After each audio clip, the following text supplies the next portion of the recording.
We here? We here? Oh, we here.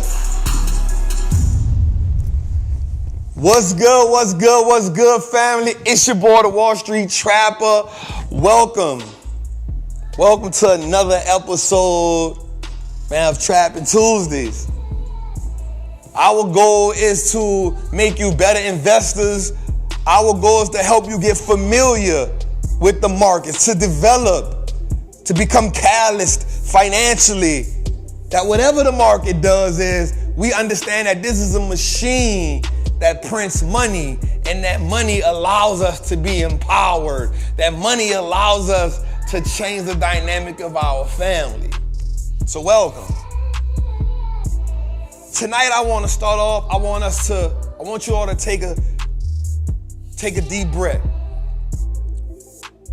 And I want to paint this vivid picture for us tonight. I want us to see something. Because this week, let me give you a little context. So this week, I went live a couple times with people that took the Options Masterclass. I went live with a couple people that's in the Patreon. I went live this morning with some people in the exuberance that they felt, the exuberance, the sheer happiness, joy that they felt, that they shared on that live. Man, it almost brought me to tears. And from watching them all, I felt their spirit. And I thought about something. You know how you can tell when someone has gone through a heartbreak and they finally get that reprieve? It's like you see them navigating through life a little bit differently.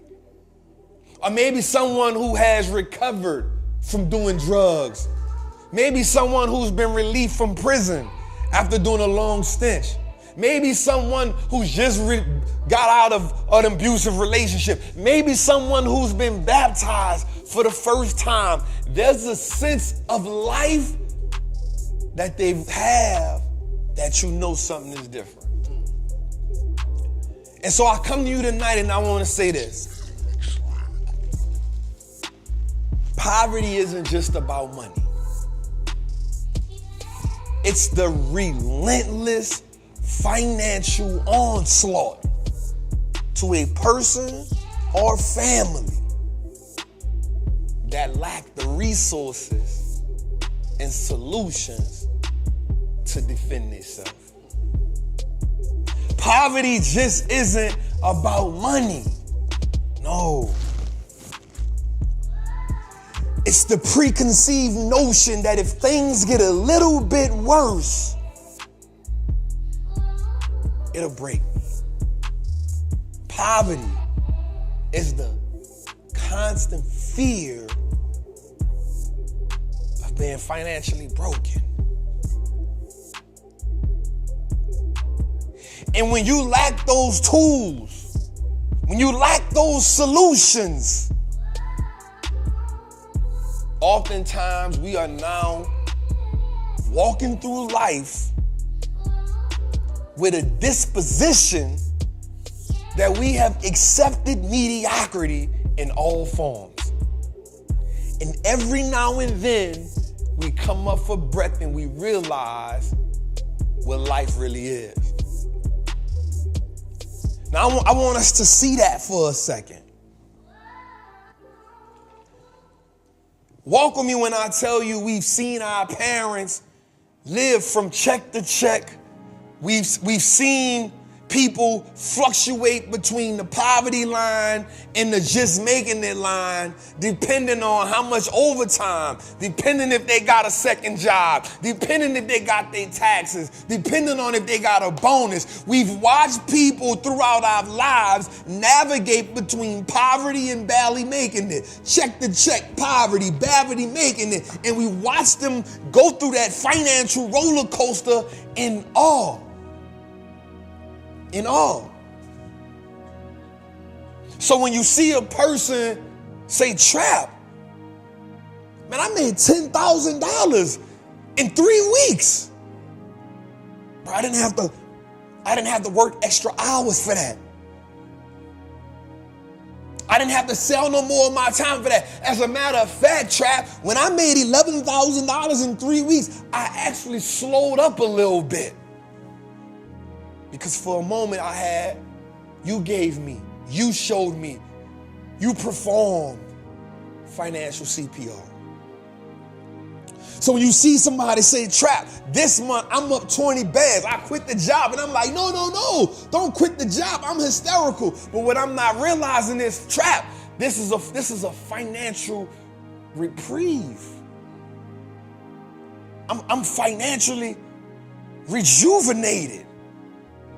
And when you see a woman say, Trap, I'm mothering 6 kids, 6 boys. I'm the woman, 6 boys. I got a farm. Nah. This the best thing that ever happened to me. Trap, you just breathe life into my bank account. Not just you, Trap, but the lessons, the message. I don't even want to make this about me. I'm just saying the power of the vehicle, the power of the apparatus, the power of the stock market to give us the ability to print money. So when I tell us Wall Street look like us now, I ain't talking about race, I'm talking about class.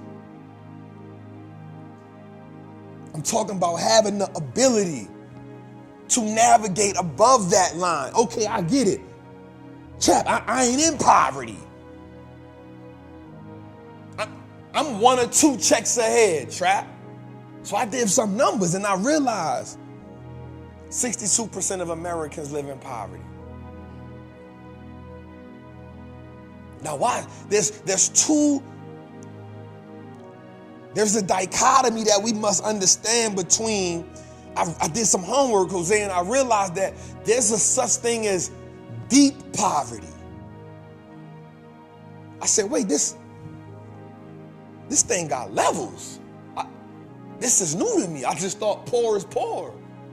But what happens is there's a level where you can meet your basic financial needs, but room and board takes up 1/3 of the paycheck. That's still considered poverty. I say, that's it. You just can meet the basic needs, meaning food, water, shelter, clothing, done. That's it. But the numbers get a little more exaggerated when we go from a family of 1 or 2 to a family of 4. When we go to families that are above or more than 2 people, we talking about after you go past a husband and a wife, or a wife and a mother and a son, or a son and a daughter. Once you go to 3 to 4, 69% of Americans are living in poverty. We talking about in America? We talking about in what's supposedly the most financially abundant place in the world. So I dug a little deeper and I realized that since 1949, housing prices have incrementally increased, but since 1970, they have drastically increased, while paychecks have not matched inflation for over 25 to 30 years. This can't be true. I see too many gold chains. I see too many diamonds. I see too many Rolexes. I see too many fur coats. I see too many designer brands. This can't be possible. This must be a facade. This must not be a real place. This must be a lie. The truth must not be in the numbers because I see the people. But then I realize men and women lie and numbers don't. Dang.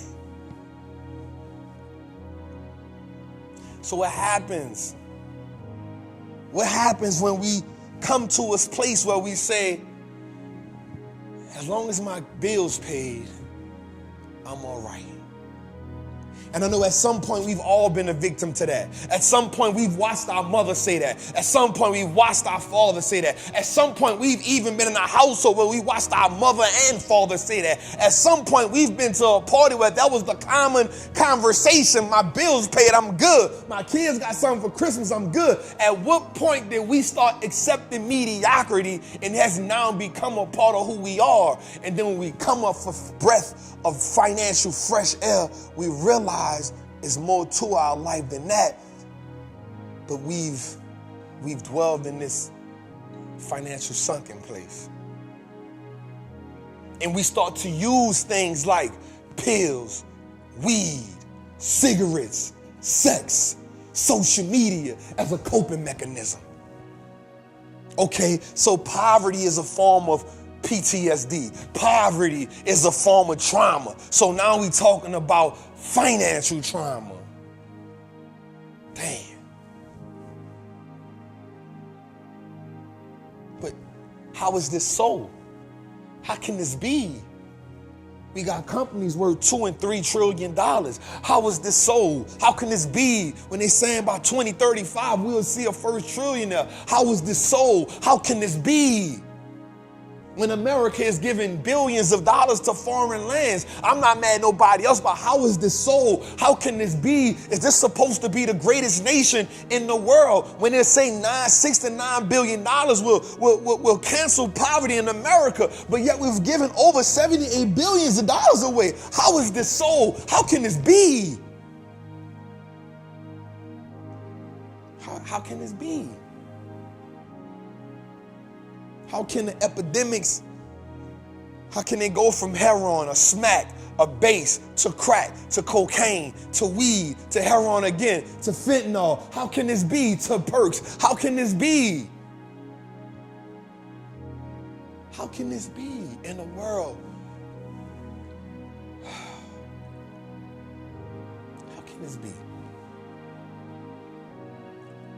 And so I asked myself, I've come to the conclusion where I'm asking myself daily, Trap, what do we have to do to get these people in this game? What do we do? What do I have to do? What do we have to do to make a person understand that one stock is better than no stocks? One option contract is better than nothing. What do we have to do?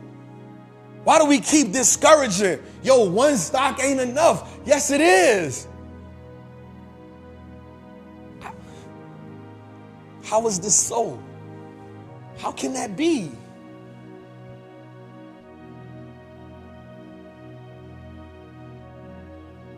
Are we willing to reap? But first, we must be good at sowing. How can we reap if we not good at sowing? And if so, what is the cost of not knowing? What is the cost of not knowing?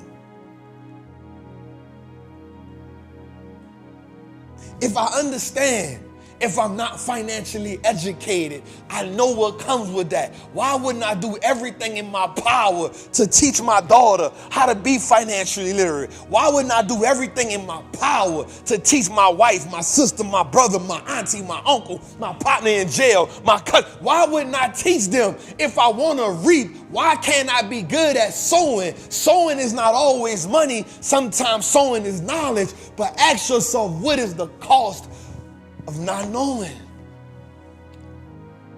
What does that cost me? What does that cost me? The cost of not knowing. Well, Trap, we hit the lottery. Trap, well, 85% of the people that hit the lottery go broke. That's the cost of not knowing. Well, Trap, I'm investing my money in the 401k, but when I retire, when I asked 8 people about retirement, they said they still had to get another job. No shade, but they still had to go work at Walmart. No shade, but they still had to go work at Home Depot. No shade, but they still had to be a manager at Wendy's. What's the cost of not knowing? And at what point do you say, I need to do better. What? The cost of not knowing. But at what point, at what stage do we become triggered for not knowing? At what point, at what stage do we realize that we've been financially paralyzed? We are financial quadriplegic. But it's self-imposed. At what point do we vaccinate ourselves from mediocrity? At what point do we vaccinate ourselves from being just consumers? At what point do we vaccinate ourselves from the people who drag us down? At what point do we vaccinate ourselves from being around people who are cool with not knowing? I promise y'all, I love the idea of playing this game. And I realized something. I've come to this conclusion.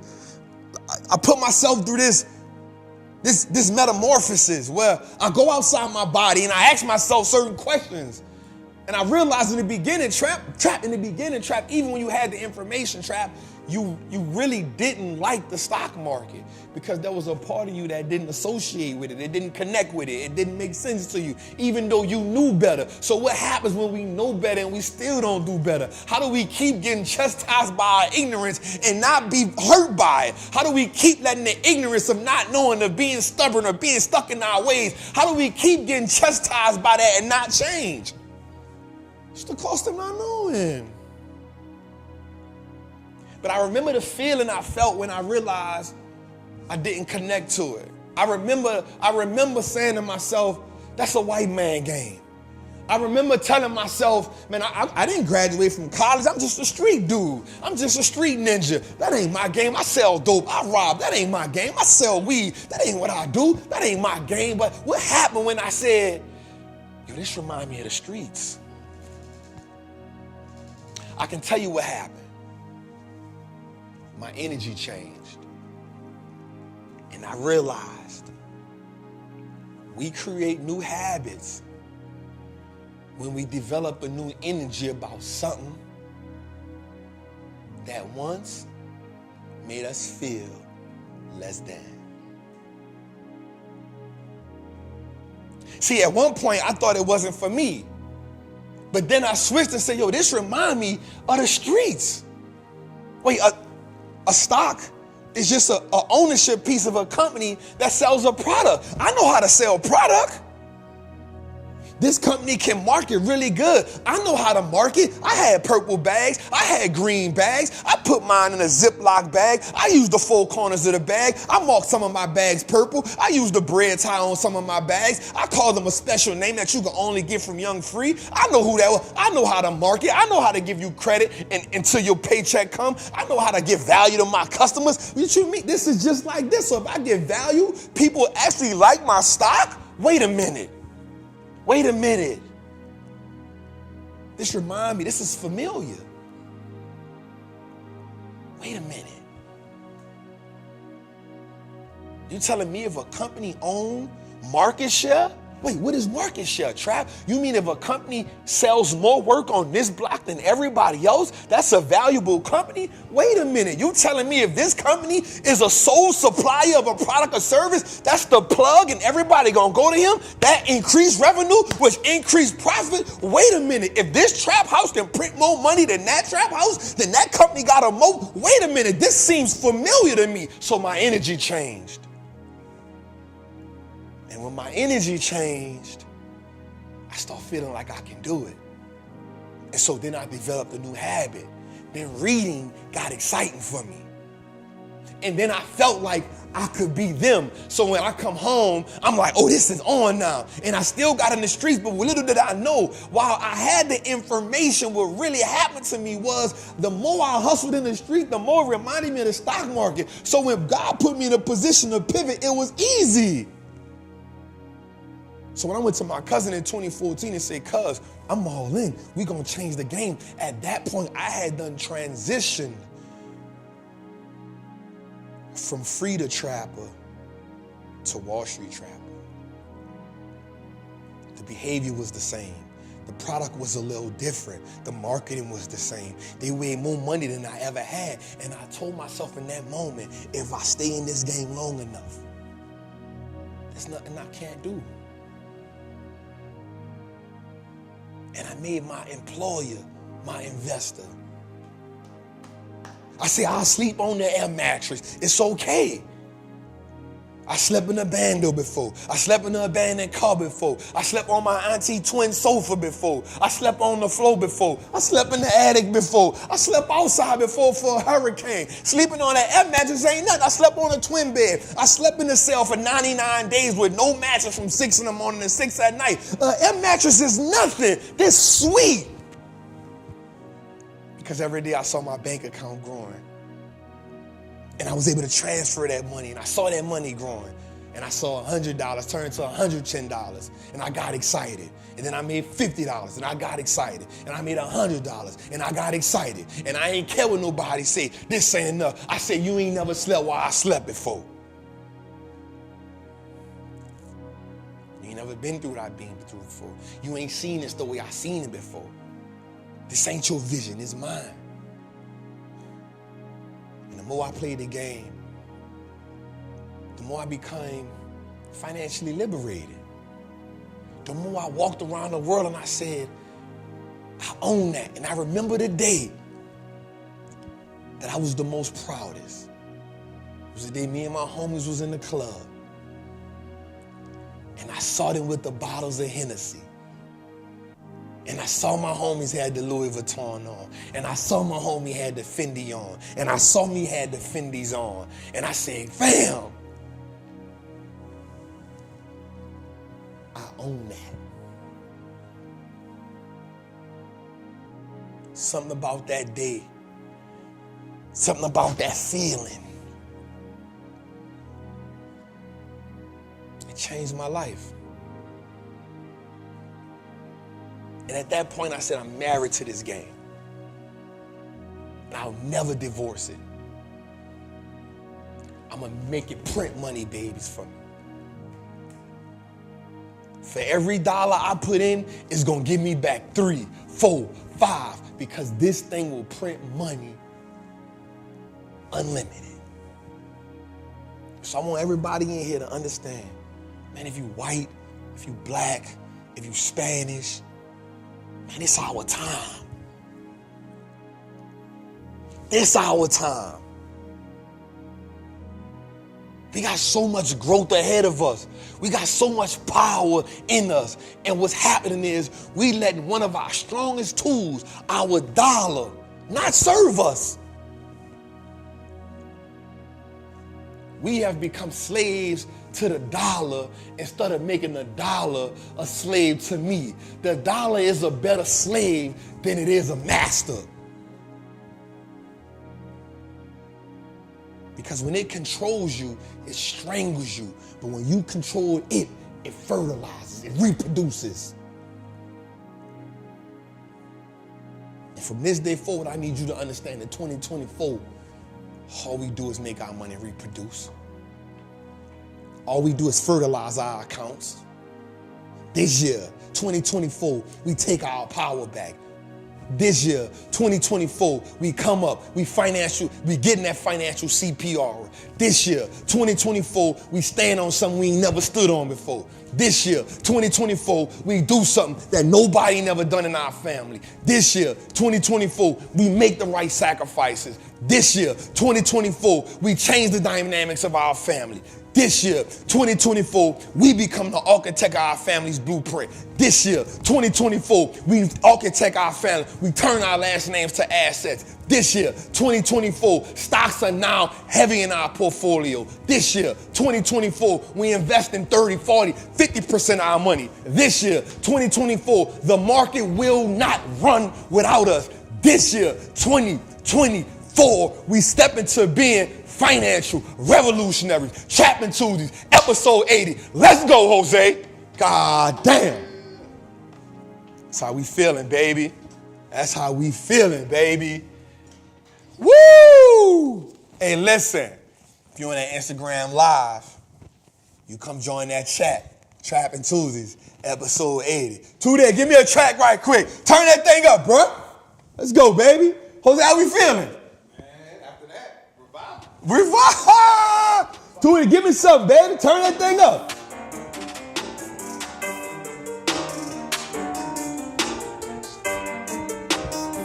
Let's go. I see you. When you come in the chat, say we here, Trap. Let's go, baby. Mr. True Villain, I see you. Jose, I see you, boy. Chelsea, I see you. Chocolate B, I see you. Paul Bricks, I see you. Okay, Tori, she in the building. Kiara, what we doing? KJ Ray, I see you, family. Let's go. Jose, it's that kind of night. I need you to get as many people as you can in the building tonight. It's gonna be one of them nights, man. I feel real, real good, man. I'm not gonna lie. It's a financial revival in this thing. Let's go, man. If you in the chat, let's go, baby. I love it, I love it, I love it, I love it. It's episode 80, Jose. We talking 20 more episodes to 100, huh? Bag. How y'all feeling in the chat? Let's go. We on that type of time. We on that type of time. Listen, if you've been printing money, let me see the scales in the trap houses. Flood the chat. Shout to the Queen Natalie Nicole for the super chat. She consistent. If you've been printing money, flood the chat with the scales in the trap houses. It's one. I got the burgundy on, Jose. We got the burgundy on, man. Shout to my cuz, man, because he got them packs flying out the door. Go to Trapper Apparel Inc. Get your Trapper Apparel. It's uniform season, man. Let's go. Let's go. I don't care who in the Super Bowl. They millionaires already. I don't care. I'm going to watch it, but I don't care. They millionaires already. Come on, man. We come from nothing, Jose. Air mattress, man, a couple years ago, bruh. Air mattress, Jose. I come home from jail. I was sleeping on cousin and mama's sofa in Baton Rouge. I'm on the sofa trying to figure it out. I'm on the sofa, Jose. I was accustomed to the so what? Come on. I'm on the sofa. I got my cuz, we in BR. We jigging. I'm popping pills. I'm jigging. What we doing, cuz? Bella Noche? What we talking about? I'm on Plank Road in BR. What they talking about, cuz? I'm on Plank Road in BR, cuz. We got the Grand Prix, GTP, Grand Prix. What we doing? Turn up, cuz. Pontiac. That's 2007. 2023, look at us, Jose. We ain't never stopped. It's a marathon. It ain't a sprint. It ain't a 40-yard dash. I'm a fight till I ain't got no more left in me. We gonna fight. I'm like a pit bull. That tail gonna shake. I'm a scratch every time. Give up? Give up for what? We gonna fight every time. We gonna go to work and tell the boss one day I'm gonna make more than you, partner. I remember I did that at Golden Corral. I remember I asked cuz. I said, cuz, I told that boy, I ain't gonna say the word I said. I called him something. I said, I told that boy, man, you tripping. I make more money than you, man, you tripping. What's wrong with you, boy? I always knew, Jose. I always believed. What happened when you believe, bruh? Nobody can't never supposed to be able to take the fight out you. Ain't nobody never, listen. The idea of knowing something gonna happen is more important than actually knowing how to do it. Let me say that again because they ain't hear me. The idea of knowing something gonna happen is actually more important than knowing how to do it, fam. I ain't know how to do none of this. A studio. Have a, what? Because I knew something was going to shake. You too focused on what you don't know how to do. You too focused on your T's ain't crossed and your I's ain't dotted. You focused on not knowing how to edit your sentences in your caption. You focused on the angle not being right on the picture. I ain't wrote a business plan out yet. You need a 10-page business plan with the alpha and omega on it. I don't know what none of that is. Give me the LLC. I might start the business before the bank account even right, man. What we talking about? You was trying to make it perfect. I ain't got my T's started. I ain't got my ducks in a row. I ain't had a duck. I was the duck and the goose. We talking about here.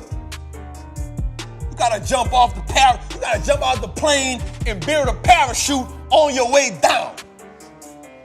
I'm gonna build it on the way down. If I can't get it, I'm gonna take my shirt off and hold it up, Jose. You feel me? The parachute ain't working. Pull the shirt off and let's go. I got the vision. It's the one thing I ain't never lacked. Integrity, vision, go get it. I got the go get 'em syndrome.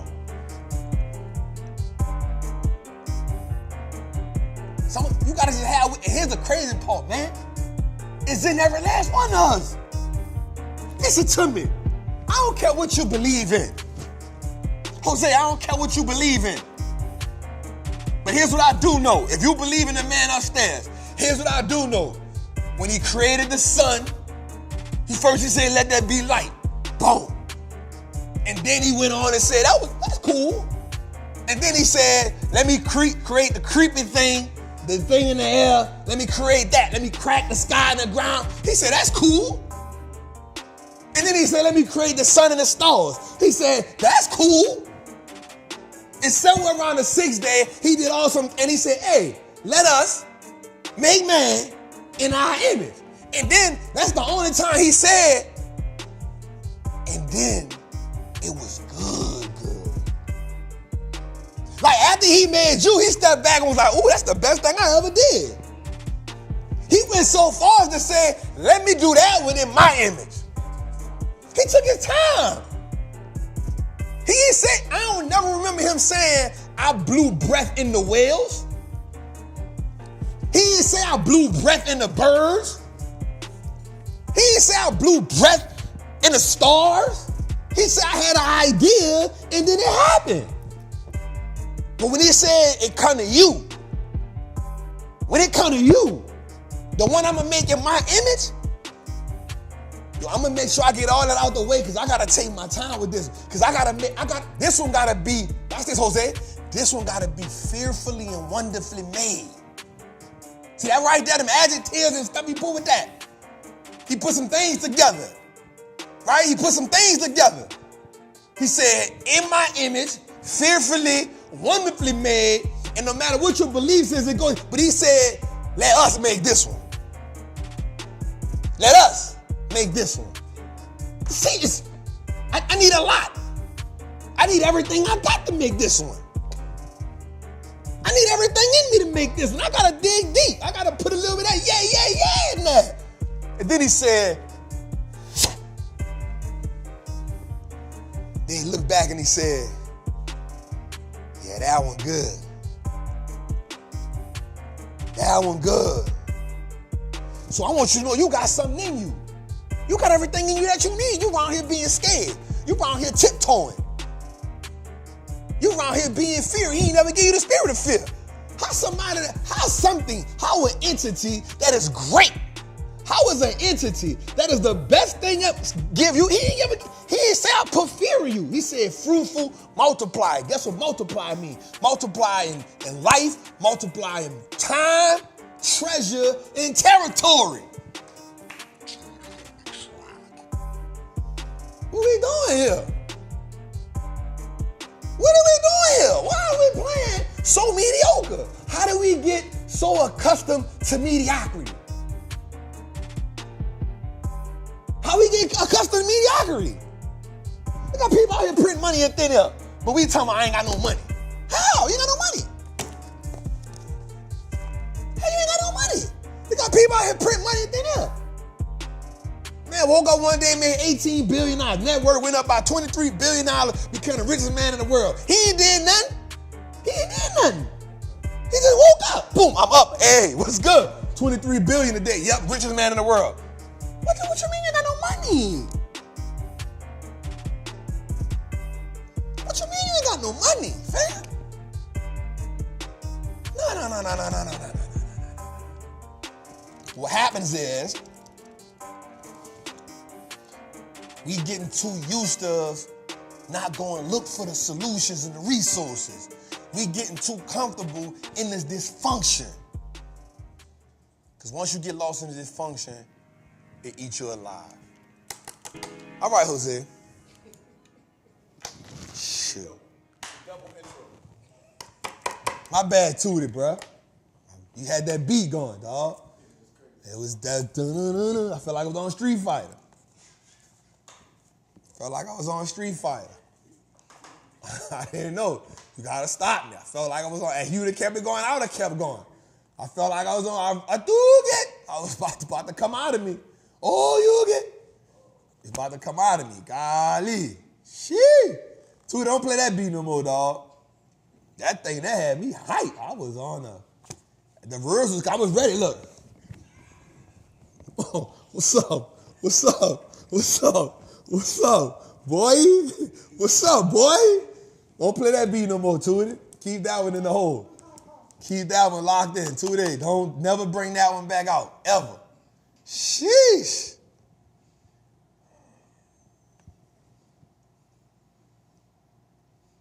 All right. How we feeling in the chat? How we feeling in the chat, y'all? Y'all tell Tootie don't bring that beat out no more. He. Let's get that. Oh, God. Oh, God. That's the time of night. Listen, I just want you to understand this. The money printer printing. Okay. Boy, I done got it. Round two. Come on, boy. I got that round two in me. Boy, look, what we talking about, boy? My endurance something. You better stop that, boy. Listen here. Shit.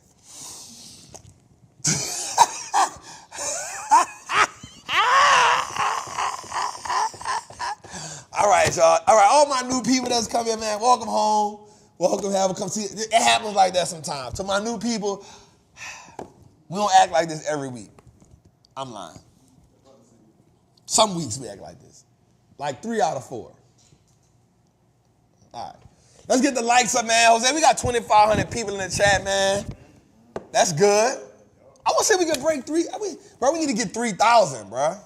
We get 3,000. Let's get our likes up, y'all. Let's get our comments and shares up. Jose, we are number 117 on the business. I don't like that. And we number 76 in investing, I think. 39 in investing. Bro, I don't like that. Man, we number 117, so you tell me there's 116 shows better than Trappin Tuesday, bro? What we doing wrong, Jose? We doing something wrong. And there's definitely not 39 just investing shows better than us, Jose. I think it's the intros. I think people don't think it's about investing when they hear the intro. Maybe we're in the wrong section. Yeah, maybe we need to go somewhere sci-fi or something. I don't know what's going on. All right, man, let's get up. I see y'all. Let's go. Let's get up. Let's get to our, let's get to it. All right, compose yourself, y'all. Damn, Jose, we 41 minutes in, bro. Damn, I don't like that. They ready. All right, let's go. I am a certified Wall Street trapper. I am confident in my ability to make great investments. The stock market is a machine that prints money. I am more than capable of operating this machine. Not only will I free myself, but my family will eat for a lifetime based off the information I apply today. I'm a money maker and a wealth builder. Today, I break all chains that anchor me to that poverty mindset. My ancestors will smile now because I've turned our last name into an asset. My family's purchasing power will increase indefinitely. Today, I make the declaration that no longer will I be a slave to money. No longer will a generation behind me inherit lack. No longer will I submit to selling my time for money. I am a first-generation millionaire. I am the architect of my family's legacy. I am a certified Wall Street trapper. And Wall Street looks like us now. Let's go.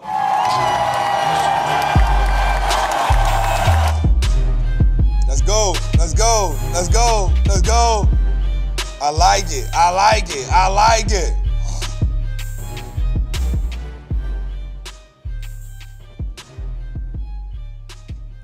All right, man, we got a lot to go on. I gotta get this. Hold up,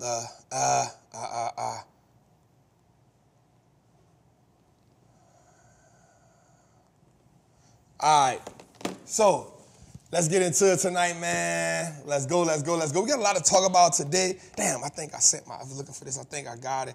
All right, so let's start off, man. Jose, we got a lot to talk about, man. Got a lot to talk about tonight. How y'all feeling in the chat? First of all, man, shout out to all my trappers in the building. I see y'all. I love y'all. I appreciate y'all. Tonight, y'all know we got the wine. We got the wine certified trapper. Hold up. Let me get up here and show them this, Jose. Gotta get up and show them this, you hear me? We got that wine. You know what I'm talking about? We got that wine. Get yours. You know what I'm saying? Shout out to the family, keep blessing us. Y'all see it? So we got that wine, certified Wall Street trapper, hoodie, jogging pants. Y'all see it? Good material. You feel me? Get that from Trapper Apparel Inc. You know what I'm saying? We also got this in certified, right? I mean, we got this in Wall Street, looks like us now. We also got it with the Wall Street, looks like us now. We know it's a little cool outside. You know what I'm saying? A little wind blowing. It ain't super, super thick, but it's really nice thick. Right? Where it's comfy, where it ain't cheap. You can wash it a couple times. I send mine to the cleaners to make sure they always look good. So definitely click that link in your bio in the chat. I say the bio. What the hell is a bio? I'm tripping. Click the link in the chat, get your size. You know what I'm saying? My son say he like it, let's go. You know what I'm saying? We got that turn, we're gonna call this that turn water to wine.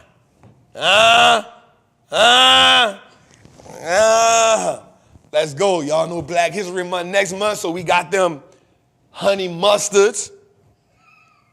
Yeah, the honey mustard. Why you laughing? We got the honey mustard, the olive green, and the red, Jose, for next month, right?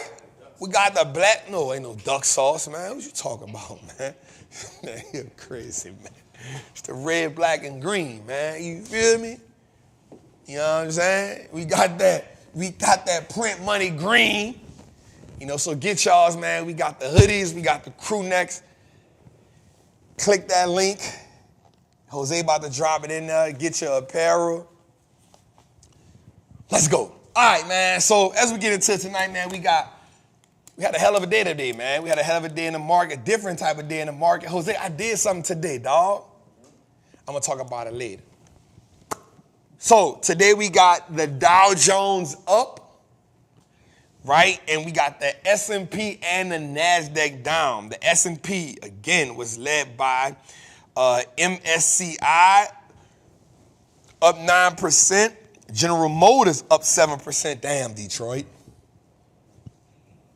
Cisco, the food company, Nucor and Corning, S&P losers, UPS. Say, bro, you know something? I wanted to have UPS as the company that I short this year. I definitely did. Schlumberger, Whirlpool, Alexander Real Estate, and Johnson Controls. The NASDAQ winners were Remark Holdings, up 264%. PepGen, up 50%. ES Sports, and Bit Oregon. Bro, you know what, Jose? I wish I had a time machine like Marty McFly. Bro, I wish I had a time machine like Marty McFly, dog. I ain't gonna lie, cuz. Huh? We would. I love this. I love this. I'll be talking crap to them boys, you hear me? I don't want to shake hands with them boys. I want them to be like, who that nigga on that nag? The Django. Who that nigga on that nag? Yes, sir. All right. Huh? The Django, dog. Nah, the Django. Nobody care about the D is solid and all that, man. Oh, potato salad and raisin eating ass dude. Tell me something about something D is solid. You feel me? The D is solid. Man, get Jose out of here, man. Let me tell y'all something about Jose, man. This dude Jose, bro, I swear this dude be doing the weirdest stuff to me sometimes, dog. Right? This dude I'm not even gonna, don't even worry about it. Don't even worry about it. Let's go a little further, 2 days. Let's go a little further, bro. So we did the biggest winners just now, bro. I went through it. My bad, I went through it. We did the biggest winners. Let's go heat check. All right, so we was at 0.91%. You know what? Today, look, Jose, I was in my bag this morning. I'm gonna tell you something, bro. I've been feeling so good these last couple of days, bro. I went out, I had a day where I just relaxed. You know, we had to pay $2 million in taxes. And I had to I'm gonna be honest with you. I really gave thanks to God. I'm not gonna lie. I gave thanks to God. And I was like, man, you know what? God, I know me and my team, we did what we had to do. People think that, this is a crazy part of the thing, Jose. People be on Instagram so much, right? And I'm not saying like as far from a financial situation, but people see so much stuff on Instagram, they think that automatically because you make a couple $1 million that you can automatically just pay zero in taxes. People think that. They're like, nah, bro, you paying too much in taxes. They think you can just, I'm a millionaire, let me not pay zero. They think it worked like that. And I don't know where they get that from. Right? And so people like, so I made a funny joke where I said, I don't got Donald Trump accounting. Right.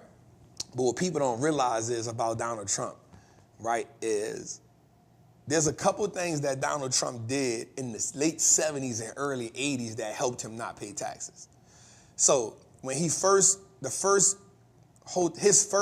hotel he did was a refurbished hotel. He renovated a hotel, right? The hotel was slumping. So he came in with his daddy. They renovated the hotel. His daddy really just let him do it, but it was Donald stepping into his own thing. But he was a great negotiator. He got the city of New York to give him a 40-year tax abatement. That's what people don't realize. He got the city of New York to give him a 40-year tax for redoing that hotel. And then he came back when he built Trump Tower. Trump Tower was revolutionary. It was state of the art.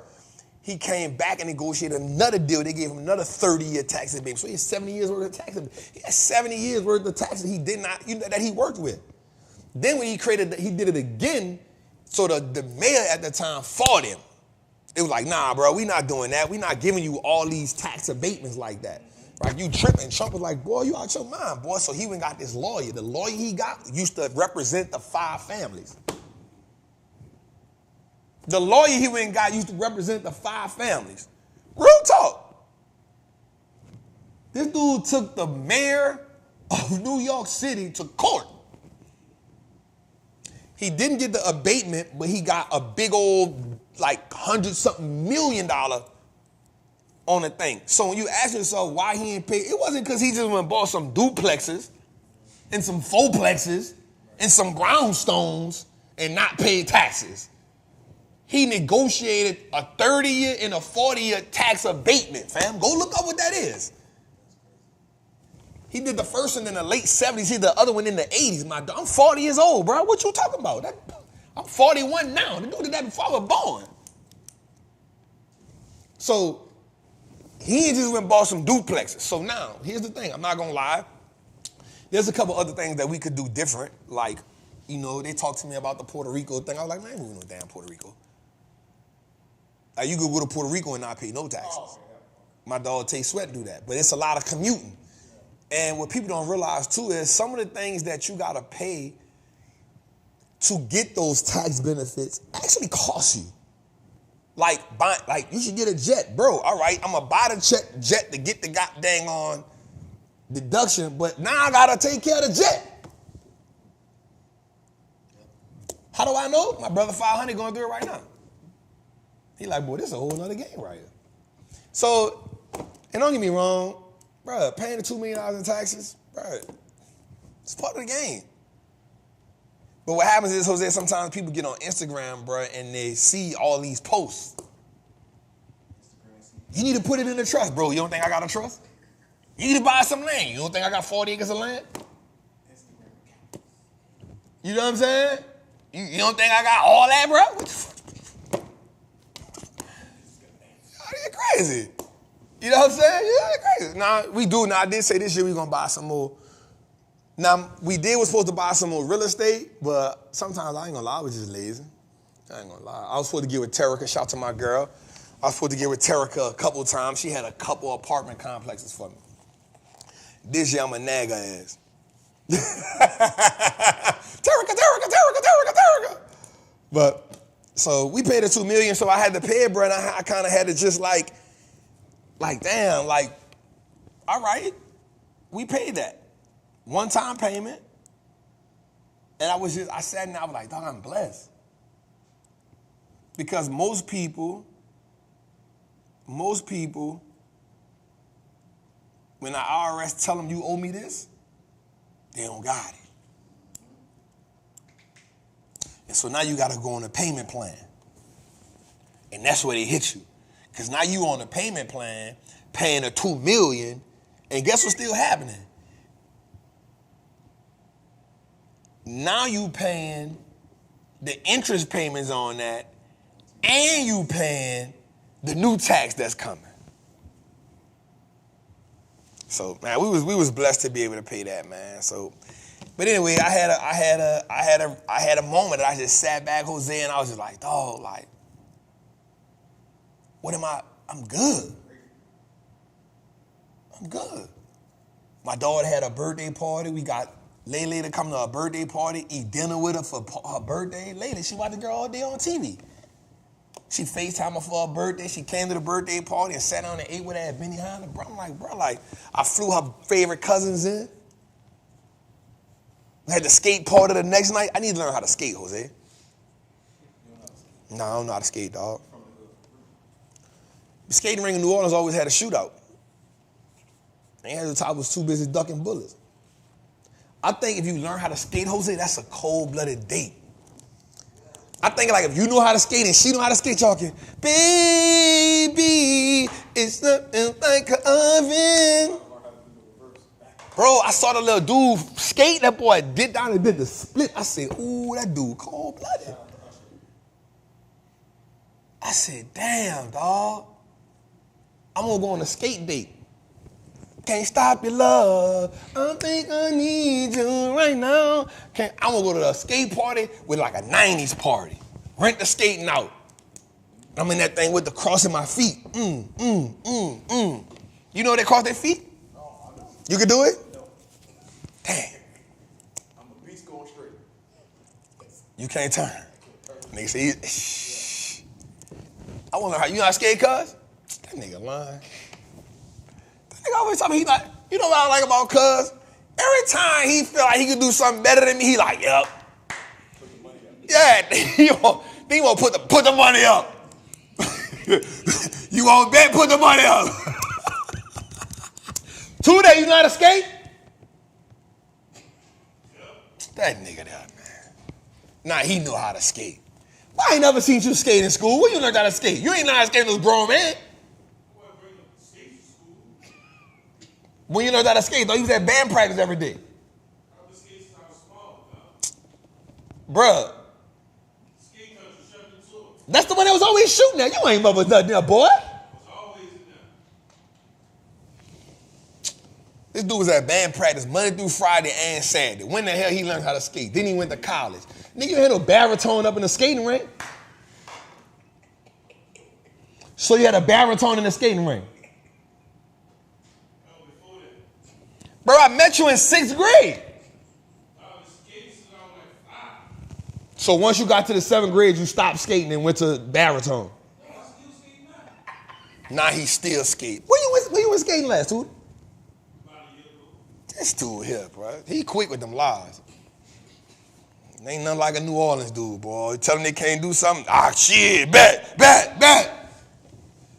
All right, anyway, y'all, my bad. Heat check, man. Heat check, y'all. Heat check. 0.91, had an all right day. We had 3.6 million calls, 3.2 million puts, a total of 6.9 million. Let's go a little further to it.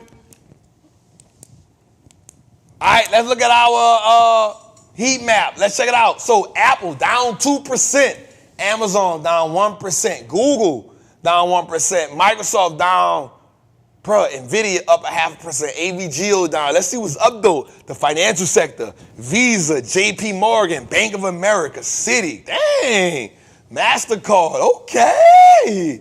General Electric, y'all see my baby with that VRTX, they up. Let's go. Let's go a little further to it. What we got, baby? We still in that greed mode. Not extreme greed, but we still in that greed mode. Not like a little greed. Let's go a little further. All right, so I want to put us on something right quick. Let's look at, is the market more expensive now than it was 10 years ago? One of the ways that you could tell about how expensive something is based on the PE ratio or what's called the multiple. What is the multiple behind it? So today, as of today, the Dow Jones has a 17.8 multiple, meaning if you buy something on the Dow Jones or the Dow Jones Industrial Average, on average, it is $17.8 for $1 of profit. Well, 10 years ago, shout out to the American Dream for the $20 super chat. Thank you, family. Right? 10 years ago it was 16.6, so that's not bad. You're talking about a 10-year difference is only 1.2% higher. That ain't bad. That ain't bad. That's inflation. Right? And the S&P, now the S&P is quite expensive. The S&P today has a 20-time multiple, and 10 years ago had a 17.8 multiple. So that's kind of a tricky. Now remember the average multiple. So when I say multiple, we talking PE ratio, right? Forward PE ratio, price to earnings, meaning you're paying this much for a price for there's earnings. So you were paying $20 for $1 of earnings. Say that again. You're paying $20 for $1 of earnings. Or you're paying $20 for $1 of profit. So you think about that like that, right? The NASDAQ, 25.9, right? Compared to 10 years ago, 21.7. So 10 years ago, which was 2013, you were paying $21.7 or $22 almost for $1 profit. Now you're paying almost $26 for $1 of a company's earnings. Right? You feel me? So you're paying 20. Now watch this, Jose. Watch me make this make sense. Watch me make this make sense, Jose. 10 years ago, you still was getting 0.0 something percent on your savings account. So if you saved it now, from 10 years ago, let's say you had $10,000 in the bank. From 10 years ago to now, you probably lost money. If you ain't touch it or nothing. Based on inflation. But if you had $10,000 in the bank from 10 years ago to now, you winning. Just as a savings account, I mean, you ain't up like $1 million, but you made some money. This is why it's better to, y'all know my saying, invest more than you save more than you spend, and spend less than necessary. Come on, Jose, that's a bar, man. Come on, man. Invest more than you save more than you spend, but spend less than necessary. Come on, man. I flamed the ass.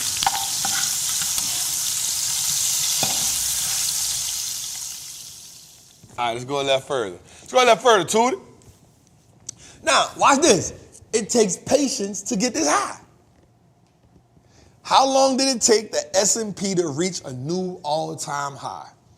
It took 2.4 years. It took 24.4 months. It took 106.6 weeks. It took 746 days for the S&P to hit a new all-time high.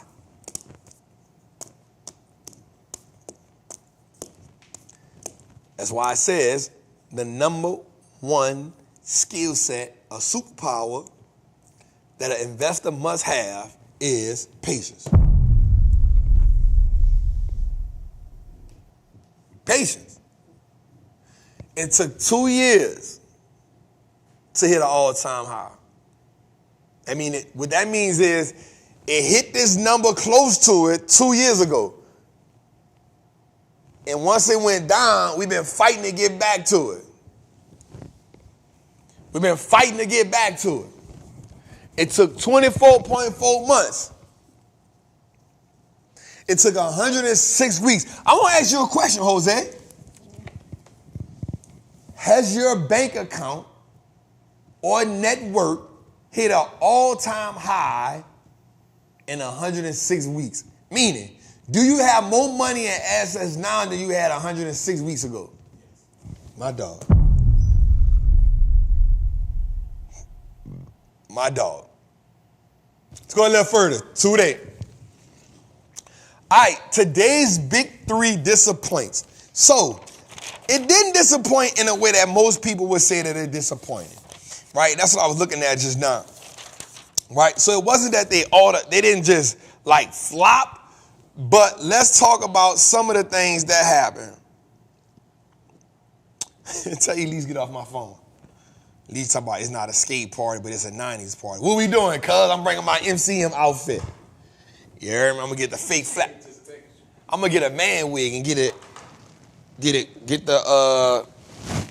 the New Jack City.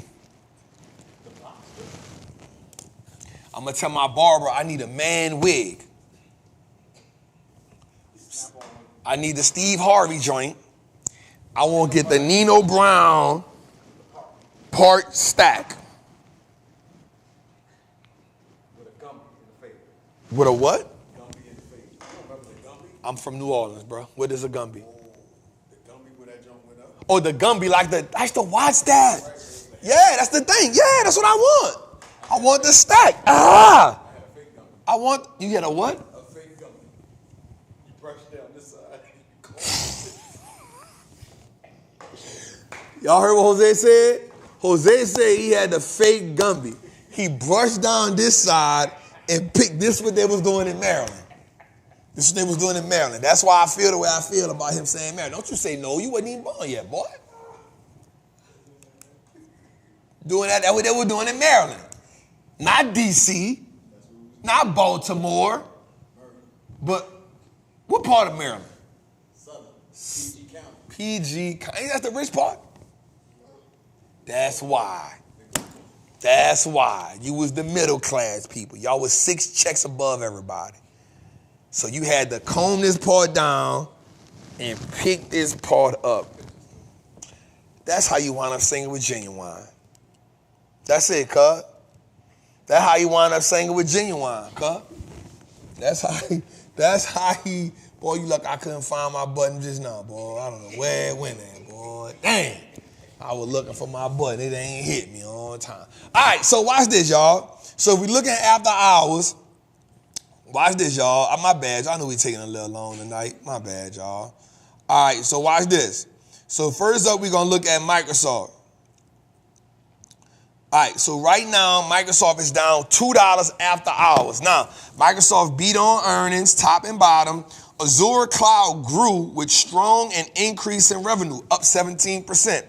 Net income up $21.8 billion compared to or $2.93 a share, right? So they beat on top and bottom, but the stock is down $3 after hours. That may be a sell.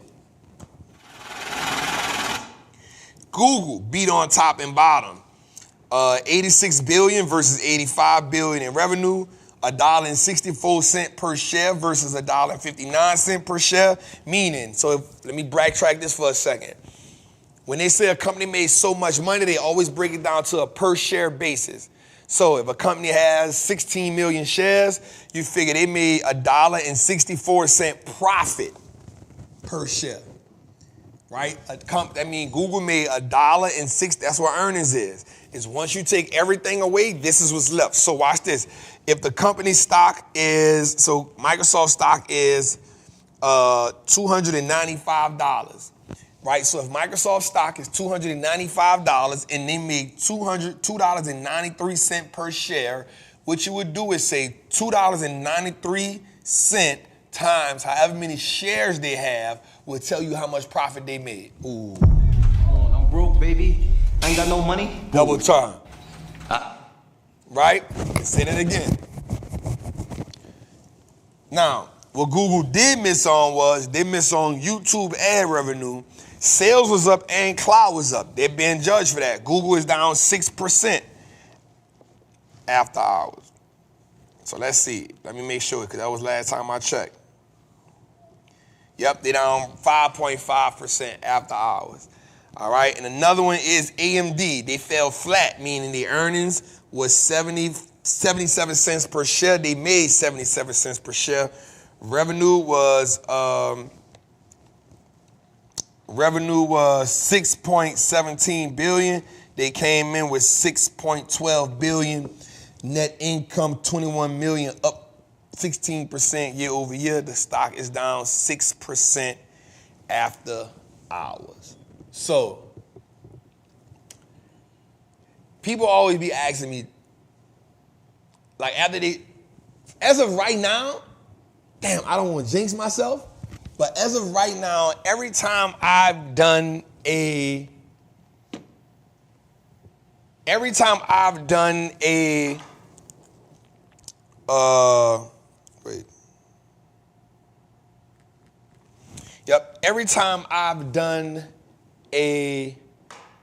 earnings call, we hit. Every time. Every time I've done an earnings call, we've hit. I don't always do them. And people be like, Trap, how you feel about Microsoft? I'll be like, I ain't messing with it. Because there's always going to, listen, and I hope people get out of the mindset thinking like Trap be gambling.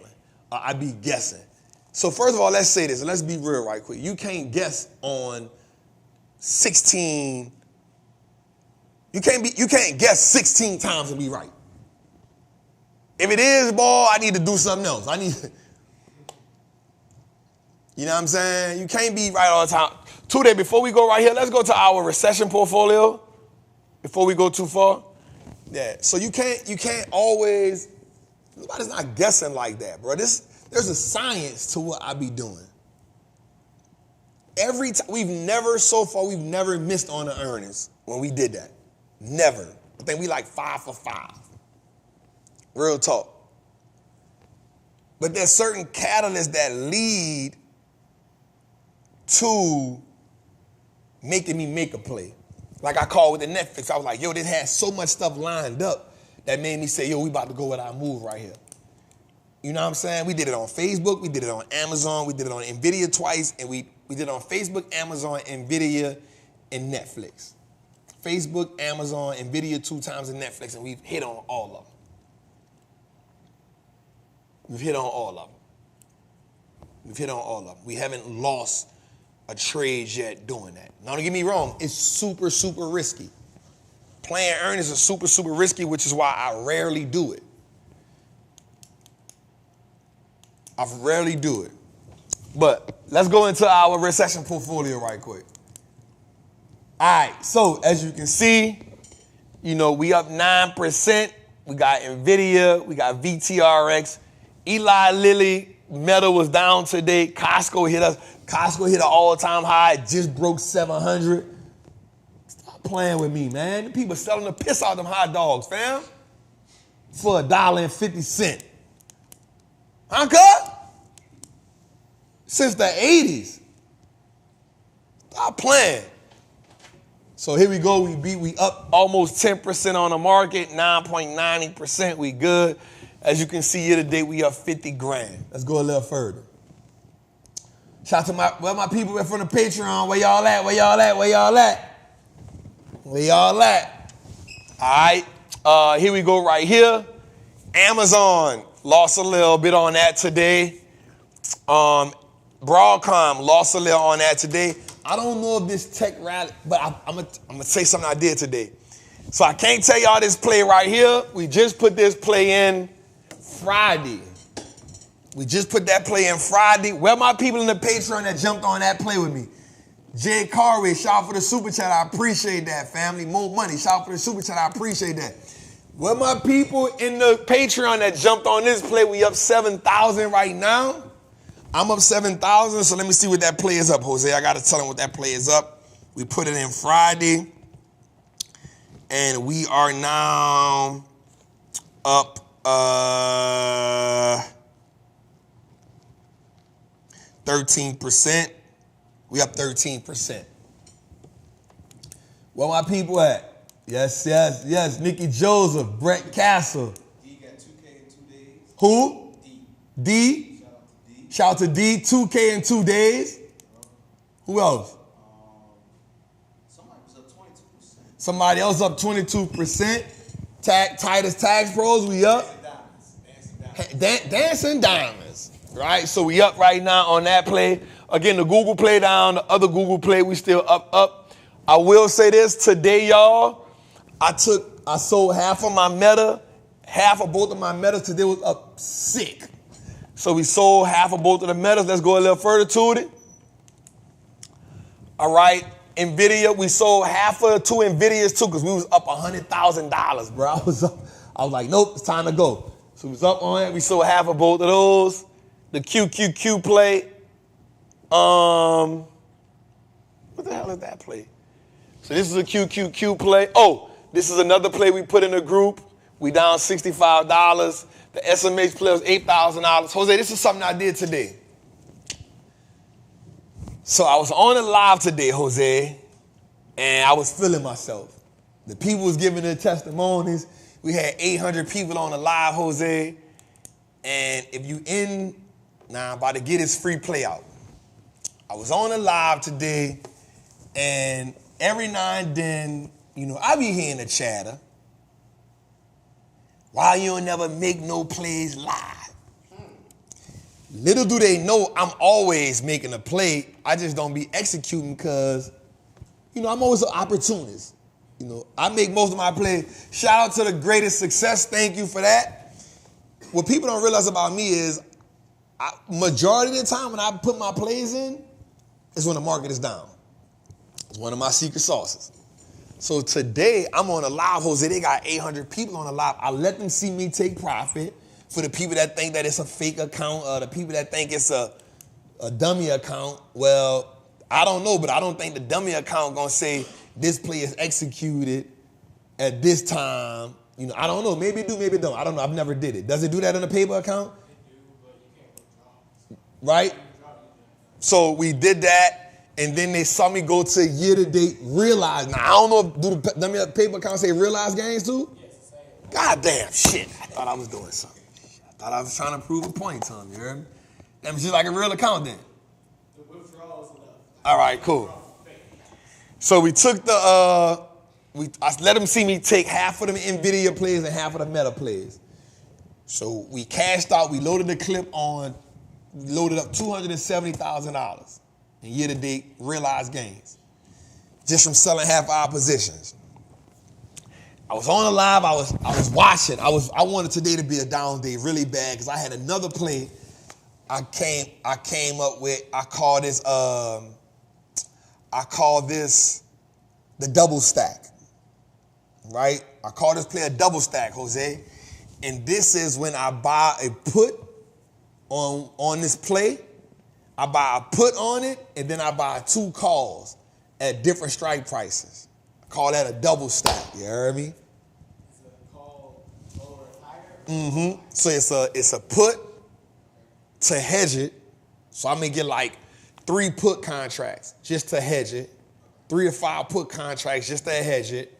I'll buy a closer dated call. So I was gonna buy an April call, and then I was gonna buy a September call. Roughly in the same stock price. Maybe like $10 apart, you hear me? I call that a double stack. You feel me? Don't sweat my play, dog. You feel me? So I call that a double stack, right? And I was like, yo, today gonna be a down day. I'm like, I know today gonna be a down day because yesterday went crazy. So I said, all right, let's do this double stack. Today the day. So I stayed up last night till 1 o'clock in the morning, putting my numbers together, seeing where I'm gonna go. What I had gave myself 2 options. I gave myself 2 options to do this on. Like, all right, I got it. We're gonna do 3 puts in case. And we're gonna do a call out to April because I looked at everything. I looked at my volume, my open interest. I did my metrics. I said we're gonna do a April call, and then we're gonna do a May call and a September call. So we was gonna do a April put, May call, September call. Oh, that thing was gonna be sweet. I had it lined up. I was waiting for it. It didn't give it to me the way I wanted. And I had another play in mind, which was the XLK September 20th, 2024. I'm online today, I'm on the live, and I said, I'm about to make this play. I made the play on the live, and immediately I said, damn. Man, let me go put this in my Patreon right quick, because I don't want my Patreon. Watch this, though, dog. My Patreon people, I just want to say this, Jose, I love them, bro. Like, I got a new love for them today for what they did, bro. So I make the play on the live. I'm like, here's a play. The play don't even cost that much. This was a cool play. Bro, that play was cheap. It was a cheap play.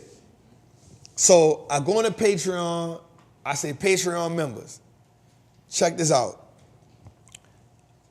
I apologize to y'all. I know I'm supposed to put this play in here with y'all that I'm not supposed to give to nobody before I give it to y'all. But I was on a live. The ladies got on and I'm going to tell you something. When the ladies get their testimonial, it just pull away at your heart. You know what I'm saying? So I did it on the live. We had 800 and some people on the live, bro. Man, I was like, look, and I ain't gonna lie, I said, I know they're gonna be ungrateful. They were like, where the play at, Trap? Where the play at, Trap? And I said, the same people that's asking for the play, probably some of the same people that called me a fraud not long ago. The same people that's telling me give them the play, the same people, if the play lose money, they're gonna tell me I don't know what the hell I'm talking about. The same people that if they make money on a play, they still ain't gonna get the Patreon. They still ain't gonna buy nothing from me. You know what they're gonna do? Ask me for another play for free. But guess what? Out of the kindness of my heart, guess what I said? Here's the play. I watched them see me execute the play. Now, I didn't let them see my metrics on what I used to get the play. But I did make the play on the live.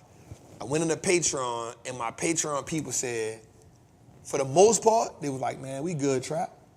Bro, you give us so much game, it's all right to spread the love here and there. Like, majority of the Patreon was like, nah, it's cool. Like, it's all right. Some people was like, they ungrateful, Trap.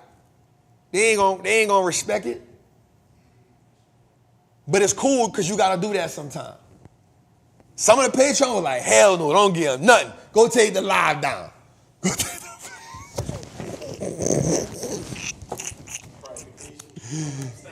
They were like, nope, go take the live down now. But for the most part, like 80% of the Patreon, they was like, bruh, we've been making so much money off you. It's all right. You know what I'm saying? We know sometimes, but they did tell me this. Trap, you don't got to prove nothing to nobody. Bro, you got a lot of us in here, and we making money. You don't got to prove nothing to nobody. I want you to, and I think I told Jose this one time. I said, Jose, sometimes I still feel like I got to prove myself to people. I don't know why. But sometimes I do still feel like I got to prove myself. I don't know why, though. You feel me? Sometimes I still feel like, bro, I got to prove myself. I got to show people that, you know, we done hit on, out of 18 plays, we done hit on 16 of them. Out of all the plays we got in, we got 2 plays down. That's it. 1 play down, $65, 1 play down. And we added 3 plays since Friday. We added 3 plays since Friday, and we still only down on 2 plays, and it's the one that's been down. But every now and then I still feel like I got to prove myself. And I think that'll never stop. You know what I'm saying? Much as I be like, man, I don't care what people think about me, I don't.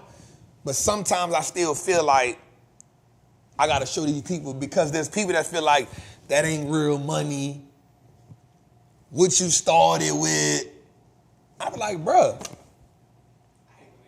this is real money. So that's why I did it. I was like, let me do this play because I know they can afford it.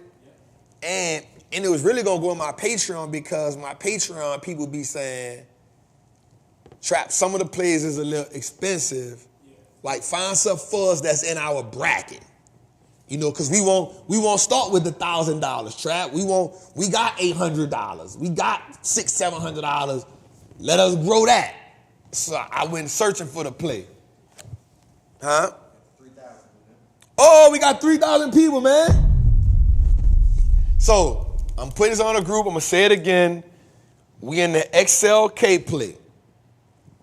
It's the September call, September 20th, 2024. It's a 210 call. That's the play I gave away for free. We did it at, I ain't telling nobody to get it. I'm not telling you not to get it. But the play is up 3%. I don't know what's going to happen. I did it. I'm in it. That's the play. XLK, September 20th, 24, 210 call. We up. Watch this, Jose. If you got it in today, and I didn't get a whole bunch of contracts. That's only 5 contracts. So that's 5 contracts. So we up $275.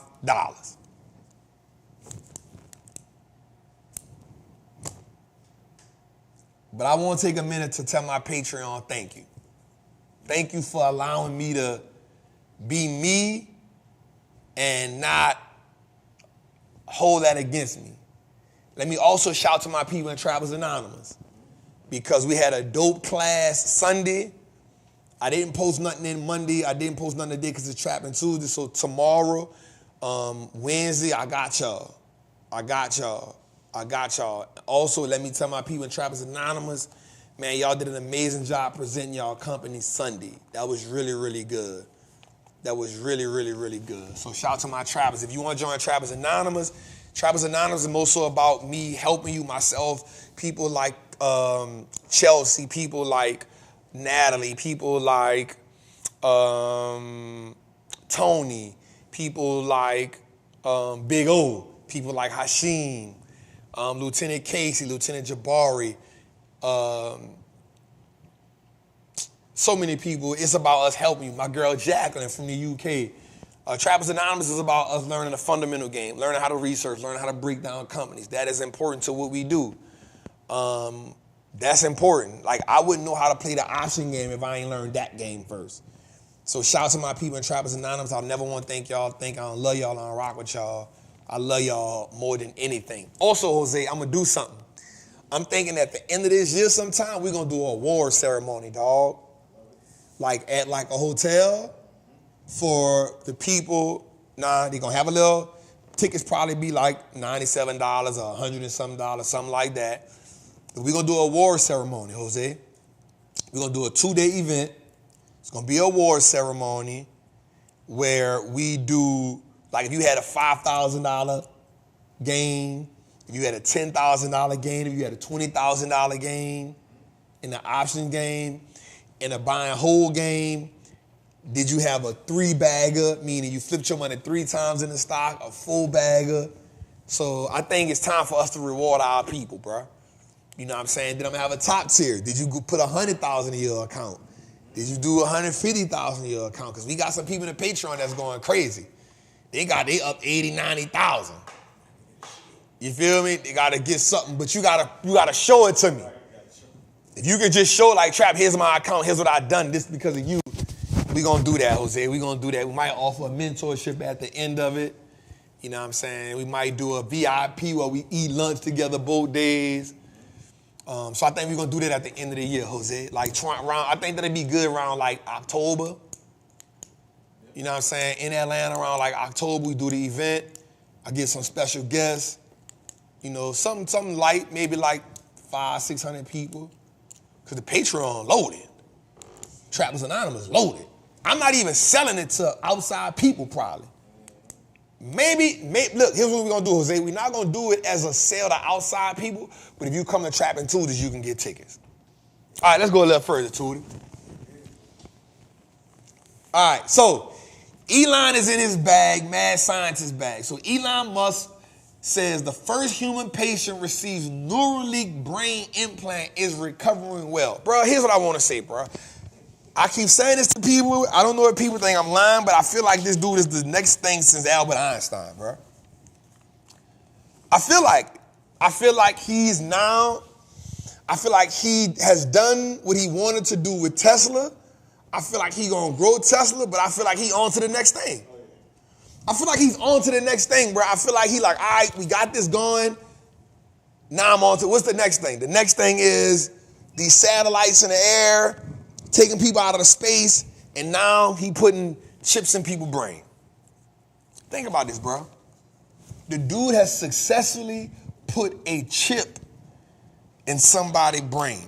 So I read about the chip, right? And the chip is, I wrote this down, Jose. I said, this is crazy. This is next level stuff this dude's doing.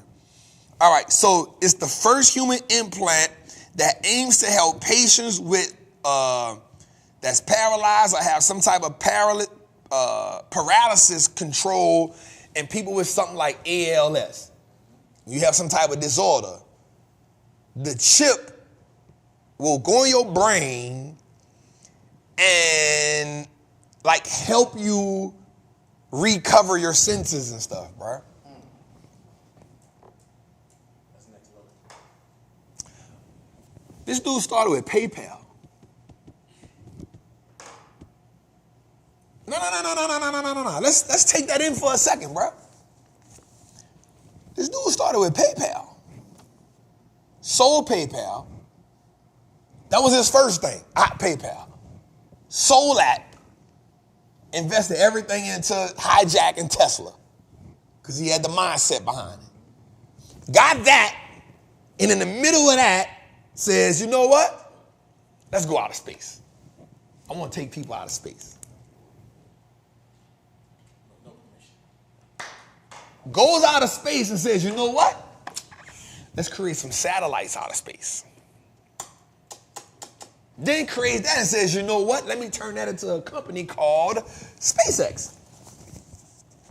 And then says, you know what? I think I want to put some chips in people's brain. And then says, on the strength of that, I'm going to lay up there and buy Twitter because I need my own social media platform. Because the world, they're gonna try to mute me. So I need my own platform to say and do whatever I want to do. So what if he's lost 70% of the net worth of the company since he bought it? I don't care. I got my own platform. Do what I want to do with it.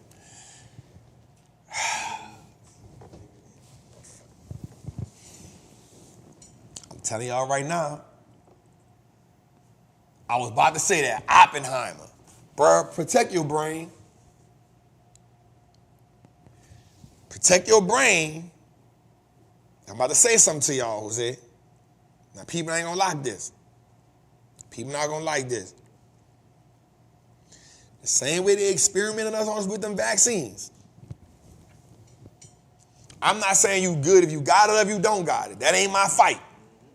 But what we all can agree on is it was an experiment. Here's how we know it was an experiment. It takes at minimum 10 to 15 years to create a vaccine.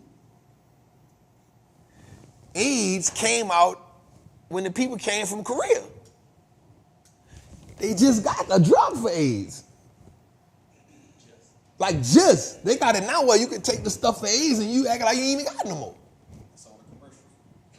That just come out, bro. I don't know what they gave Magic. Magic had money. Magic had big money, so he was like, hey, give me that thing. Whatever it is, I want it. Right? That's cool. But everybody ain't got Magic money. They come up with this vaccine in about 6 months. Boy, I'm not taking that. Now, I'm not saying, because I know most people that took it, they took it because their job put them in a bad situation. 80% of the people that took it, they took it because their job put them in a bad situation. They were like, bro, I got to feed my family. And I feel like you're supposed to do what's necessary to feed your family. Ain't no man gonna tell me what I can and cannot do to feed my family because you ain't going to help me feed them when we ain't got no money. So you do what you're supposed to do. But this right here, nigga, this, a chip in my brain? Man, this shit called death. Man, but here's what I will say though, bruh. The dude, let me say this. And I said this in the beginning, I don't think people paid attention to it. The will to do something trumps your ability to know how to do it.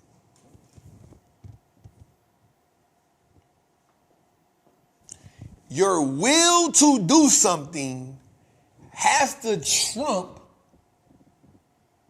your ability to know how to do it in order to, like, jumping out the airplane with no parachute. And being like, bro, I'm gonna land. I land. It's what I do. I land. And that's where they at with it, bro. Chips in the brain. And mind you, don't forget, Amazon now has the what? Palm reader.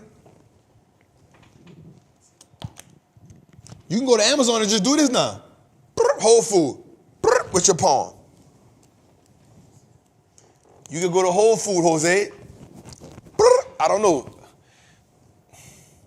I don't know how I feel about that. I'm not doing it. Anyway, let's go a little further, Jose. Let's go a little further, too. Kathy Woods. Kathy Woods buys 690,000 shares of Tesla. Watch this. So in January, Tesla was down 25% in January. The first time she bought 100 and something thousand. Then she bought 200 and something thousand. The last time when it dipped 13%, she bought 360,000 shares of Tesla.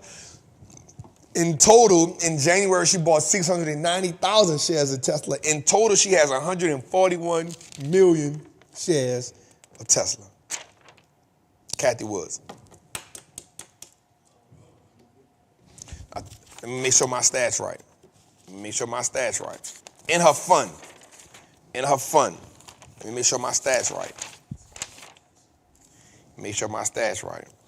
I got to make sure my stats right. George.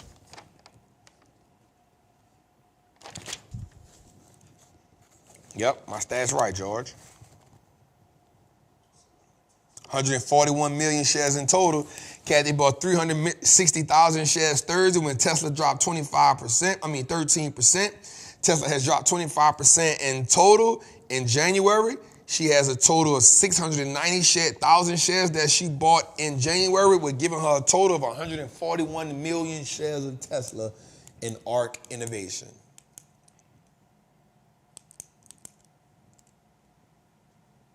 Now here's the crazy part, what people slipping on. Tesla dropped 13%. What if you would have bought it when it dropped 13% because it popped 9% the other day?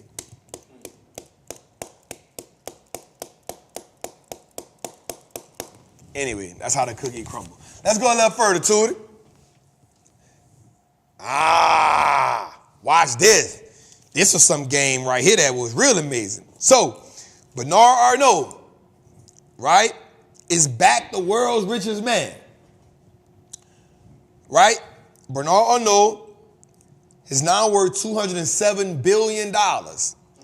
He increased his net worth last week as the stock surged 13%. He made $23.6 billion. Not because he I'm not saying he ain't put in work, right? But what I am saying, it ain't nothing he did on that Thursday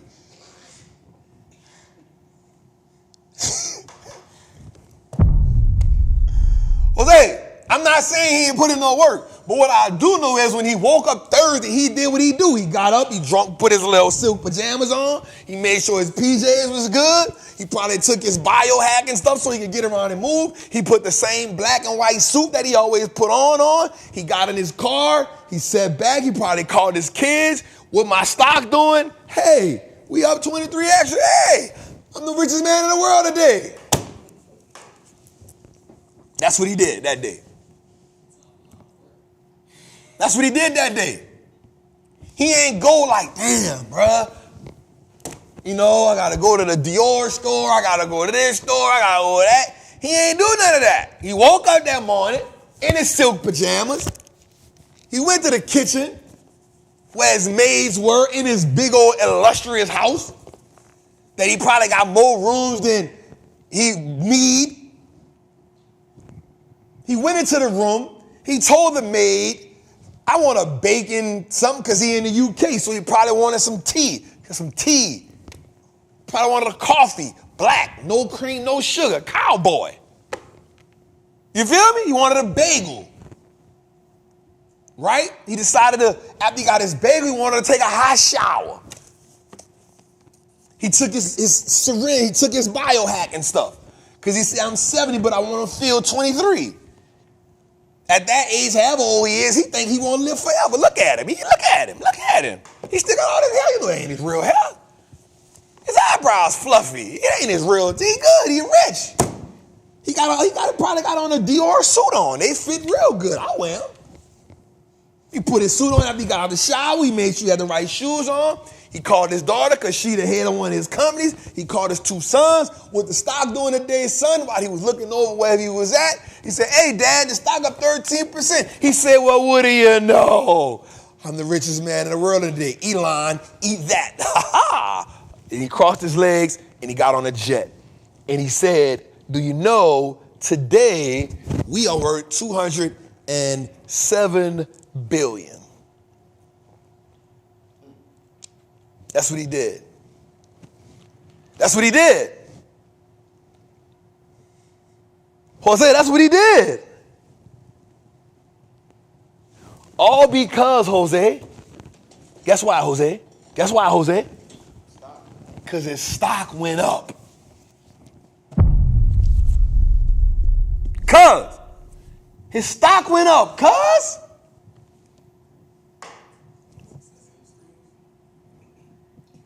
Bro, we increasing our net worth in the bunches because my stock went up. Cuz, he ain't gonna work overtime, cuz. He ain't gonna work overtime. He ain't work overtime, cuz. He was chilling that day.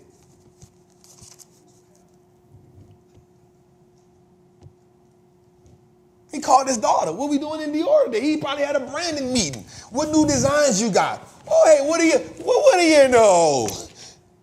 23 billion today. Ha ha. Life is good. The world's richest man. Elon lost 10 billion in net worth in Tesla because it went down 13%. Now think about Elon. He ain't tripping. Guess why? Because he worried about putting chips in people's brain. And he know one thing. Once this hit, Bernard, I got something for you. I'm coming back. What you call that when you got an enemy? What you call it when you enemies and y'all really enemies? Like when y'all really going against each other? You what? The arch nemesis. We not talking about the ops. That's broke nigga shit. Broke people got ops. Or you in a war. Rich people got arch nemesis. You know what they fight over, Jose? My network bigger than yours. That goddamn Bernard, he doesn't even have a tech company. He doesn't sell nothing but goddamn clothes. I'm over here changing the world. I got electric cars. I got satellites. I got rockets. I'm putting chips in people's brain. How dare him? Clothes and liquor and watches. What is this world coming to? This is preposterous.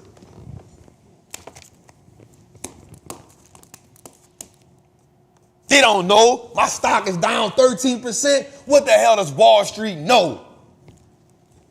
He worth $204 billion.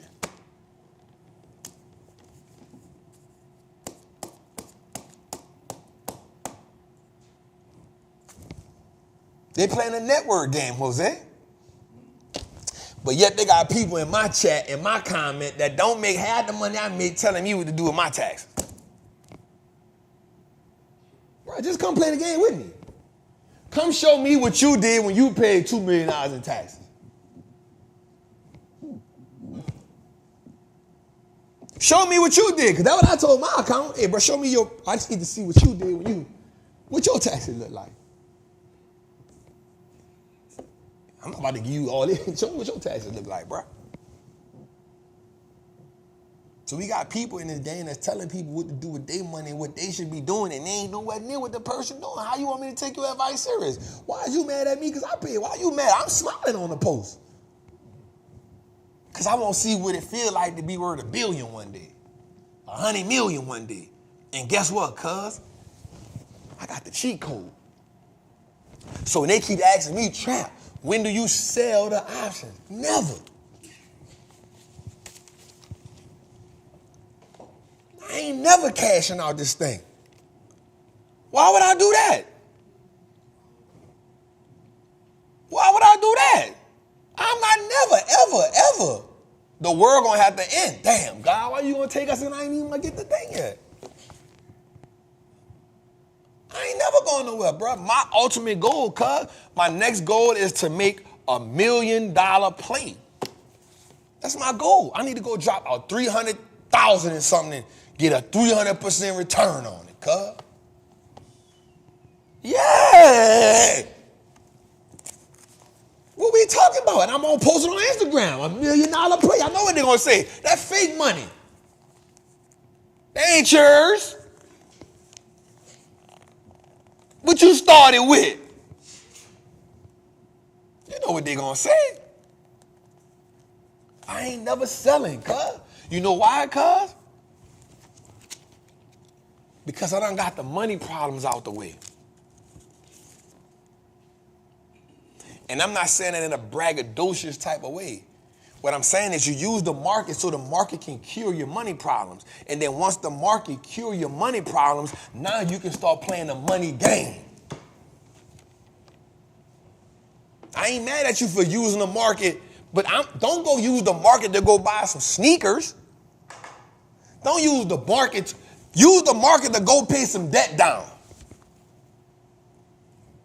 Use the market to help you get out of some of that credit card debt. Use the market to help you get even on your bills. Use the market to help you get in front of the cue ball, in front of the 8 ball. So now we can use the market to build our wealth. It's a money printing machine. You won't sell to go buy an outfit. Oh, I made $100. Trap, should I cash out? Man, get out of my face.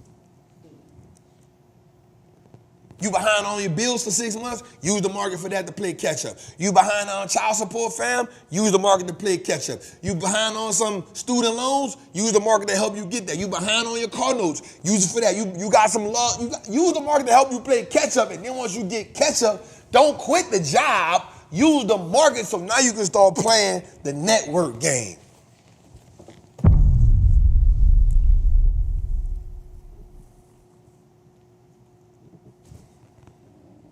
That's the equivalent of somebody going to score a pack, using their profit money and their re-up to go out.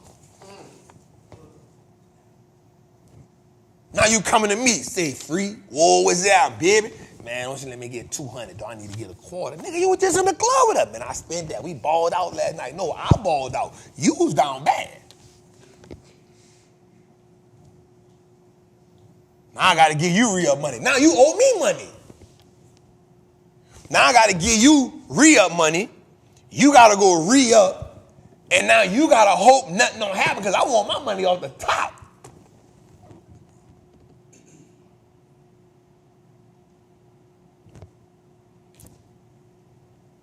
Use the market. I don't have a problem with you using the market to get out the hole. It's free money. If you're in a Patreon, that's free money. You know why? Lady said I made $11,000 in 3 weeks. She said, Trap, I ain't gonna lie to you. And this ain't no shade to nobody. I'm glad everybody doing it. She said, Trap, I ain't gonna lie to you. I listened to a lot of people. They couldn't teach it though. They were making the money, but they couldn't teach it to me like I could. She said, when I heard you, you talked to my soul. I said, say less.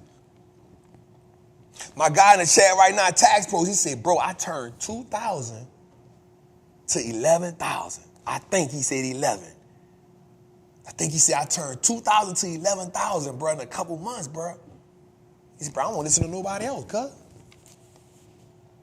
And then look what he said, Jose. He said, I used the same strategy you told me. He said, I turned 500 into 1,000. I turned 1,000 to 2,000. Once I got to 2,000, I bought my 2 contracts. I got up 100%, sold half of it, got up 150%, sold the whole thing. I said, why you sold it? He said, because I went and got in another play. Got up 100%, sold half of it. I said, how many times you did that? He said, I did it 4 times, Trap. I turned 2,000 to 11. He said, my next goal is to go get 3 and 4. I'm just following the blueprint, Trap. I ain't got to do nothing different. I'm in the Patreon and I got the option course. My guy Jason said, Trap, I'm almost at 20 bands this month. I quit. He hit me in the portfolio. He said, bro, I'm about to have another $10,000 day. What are we talking about? What is we talking about? I find myself every day fighting with the people in the Patreon. I can't even answer all my DMs because I'm playing therapist trying to keep the people on the job.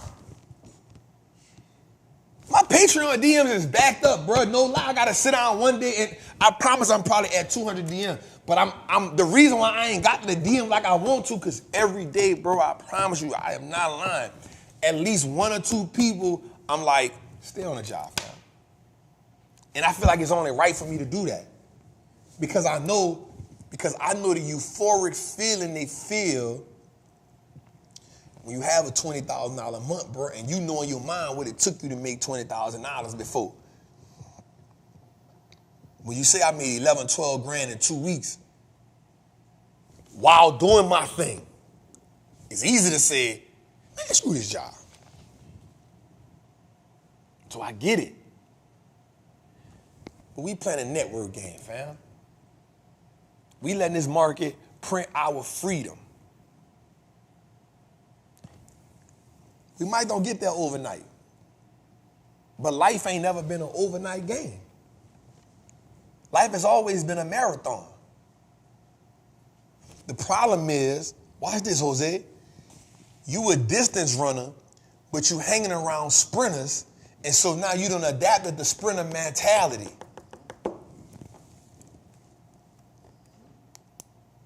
You a marathon runner, but you hanging around sprinters, so you done adapted the sprinter mentality.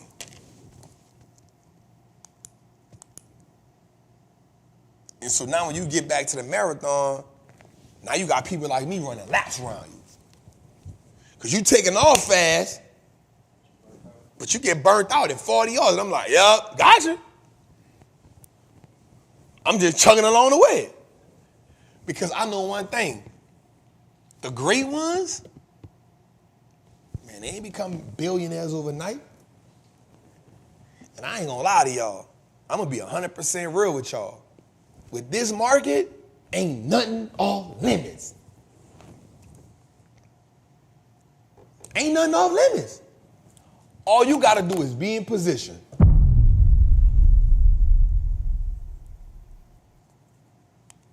just gotta be in position. And the one thing I will say with being in that Patreon,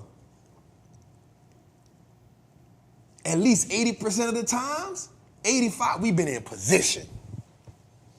We don't be out of position. We don't miss too many runs sitting on it. We in plays. All right, man, my bad. 2 days, let's go a little further. Damn, god damn, this shit is a long night. Retiring on stocks the OG way. So watch this. Retirees more of the U.S. stock, retirees own more U.S. stocks than any other, more than ever, threatening and exasperated the next sell-off, right? So I did some research and I saw that, I got it right here, right? So watch this. Based on portfolios, 80% of retirees have portfolios that are up. Those retirees now own at least 80% of the stock market for people 55 and over, right? So people that are 55 and over own 80% of stocks. That is up from 75% the day before the pandemic. 65% owned it in 2008 crisis and 60% owned it in 2000s, right? Now, of people 70 years or older, they own 30% of the stocks in the market, right? So before the pandemic, it was 75% of people 55 and over owned stocks. On the eve of the 2008 crisis, it was 65% of 55 and up. And in the 1990s, it was 60% of 55 and up. Now it's at 30% of people that's 70 years old and up. And the reason why they say this is a situation is because they're thinking in the next downturn, this could be a situation because they up based on last year and this year, and because they in their retirement age, the next downturn, they're just gonna sell everything.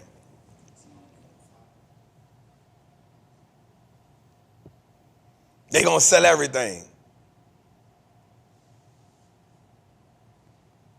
Now, for me, I'm glad you out the market, because that's going to bring stocks down. And I'm going to tell you something, Jose, I ain't even going to lie to you. The way all these players hitting in green, soon as I get a feel that the market about to go red, I'm cashing out. I'm going to be cash heavy. And I ain't going to lie to you. I'm going at least 300, 400, 350 on one. I'm going 350 on one, cuz I ain't gonna lie, I make that $1 million trade, I'm gonna set the internet on fire. You ain't gonna see me on every page. You gonna see me on the Shade Room, you gonna see me on Ball Alert, I'm gonna be on Oprah, I'm gonna be on everywhere. Ex-dope dealer, ex-trapper. I'm bringing ex-jet, makes $1 million in the market on one play. Yes, sir. I make more money than a plug. Anyway, let's go a little further. Massive layoffs, what's going on, bro? This kind of like scared me.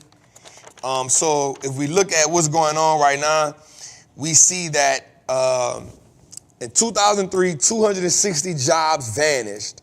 4 weeks into the market, 100 tech companies have laid off more than 30,000 people. While most of these companies are sitting on a lot of cash and are profitable, what is the reason behind these massive layoffs? I'll tell you, and people might not believe it. Artificial intelligence is one. And two, I think the market is preparing for something that may happen.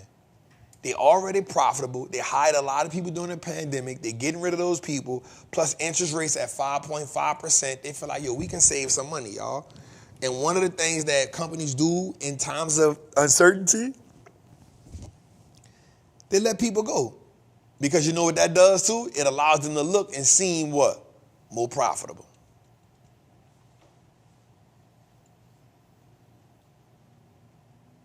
Somebody say, George, they just picked up the blue t-shirt.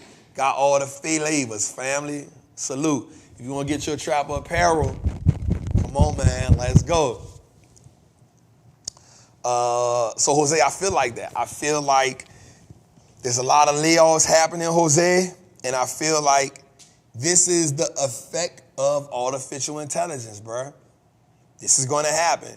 Think about it. It's in technology companies. What are they doing? They're putting systems in play to do what? Take people's jobs. This is all around the board. Go to Walmart right now. Go to Kroger or something right now. They got like 3 people in there. Everybody else, self-checkout. I'm like, bro, I don't even want to do that. I be going to the thing just to talk to human beings. I want human interaction. It's only going to get worse, y'all. Watch the day. Hear me, mark my word here. Watch the day. Within the next 5 years, we are going to have robot police.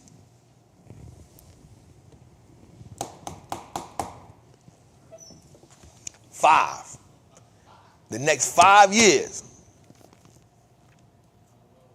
It's 2024, 25, 26, 27, 28, 29. I'm going to say 6, by 2030.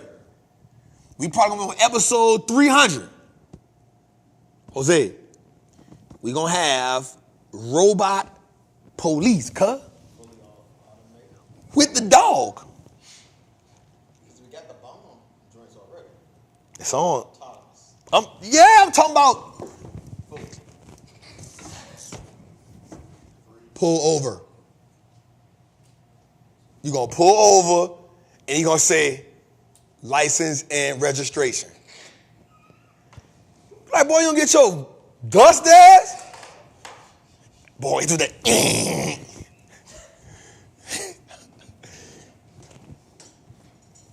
And here's what's going to happen. You're going to have a police officer in the car with the camera on the robot, controlling the robot from the car. They're going to defuse the situation. Might be saving more lives. That's why they're going to do it. They're going to say, you know what? This is a safer situation. Because guess what? Here's what we know already. In San Francisco, they already got the what? What they already got? They got the Ubers that drive themselves.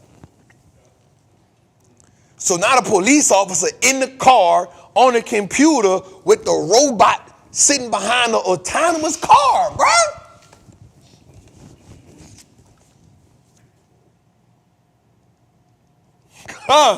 It's about to be crazy.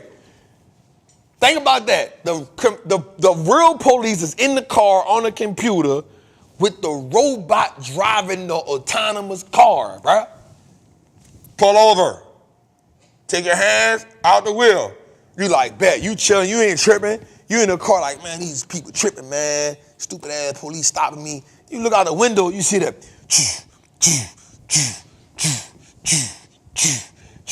You like, oh, you don't know. You a convicted felon. You like, bro, should I skirt off? Should I leave? You don't know what to do. That boy say license and registration. Then you just see that boy going.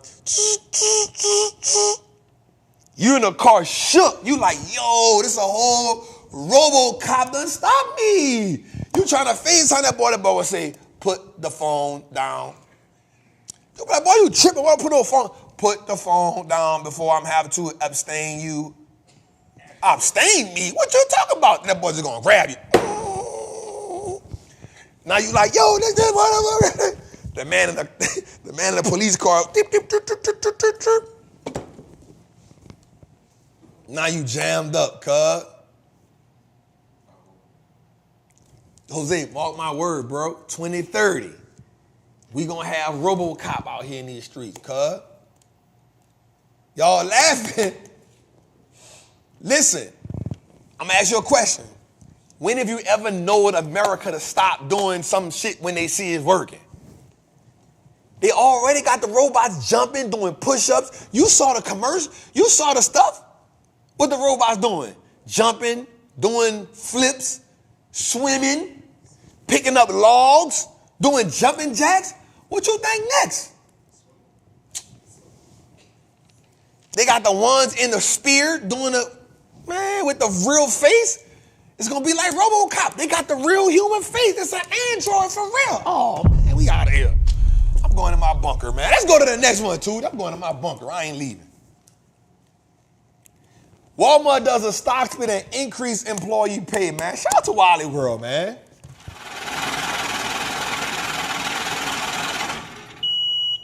Watch this, man. So, Walmart does a stock split and increases pay. Walmart store managers can now make up to $400,000 a year when you add the stock price, the stock compensation to it.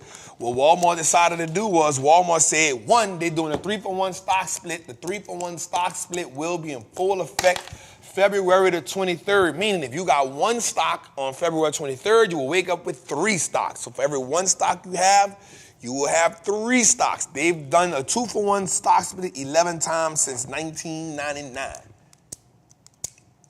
Goddamn, Walmart. Oh, Wally World, man. Wally World was up 22% last year, but check this out. They said they're going to go a little further, though, Jose. Look what Wally World said. Wally World said that not only will they do that, but they will match up to 15% of employees' stock purchases. Meaning, if you buy stock, they will match you up to 15% or $1,800 a year.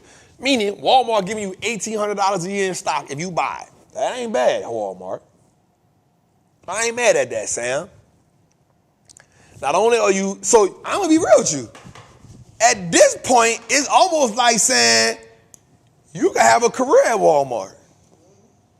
I'm not against having a job, bro, for people. So watch this. You can go work at Walmart, get the manager spot, make $128,000. They're giving you a base salary. They're giving you up to a 200% increase in stock options matching your base salary. You feel me? So you can walk away with almost $400,000 at the end of the year in stock, bro. With your stock and your salary, you can walk away with $400K a year at Walmart. Boy, that's sick. That's sick. I ain't gonna lie. They ain't too shabby, bro. If I was a person in the field, like I would be like, bro, I'm about to go, boy, that's a lick right here. I'm gonna put my time in.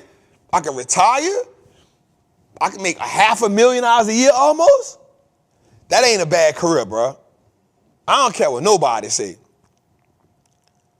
To go be a manager, dog, make $400K a year, bro, that $400K a year turned to $1 million. Guess why? Your stock prices. Your stock running up. I ain't saying it's for everybody, but I'm just saying. Somebody saying 75-hour work weeks. Man, listen here. I was working iron working. Guess what we was doing? 84-hour work weeks for $2,500. $3,000. And guess what? I was 7/12s. 120 something, 130, maybe 140 with no stock options from the company. Guess what? They had layoffs in between. My back hurting and some more stuff. I'm just saying, that ain't bad. That's a good career for somebody, bro. You work your way up to the top. That's corporate ladder right there. You see what it is. One day you might even own a Walmart. You got enough stock. Now check this out. Watch this. You become a manager. You're making $128,000 a year plus your stock options. You get $400,000 a year. What happens when you be a manager for 10 years?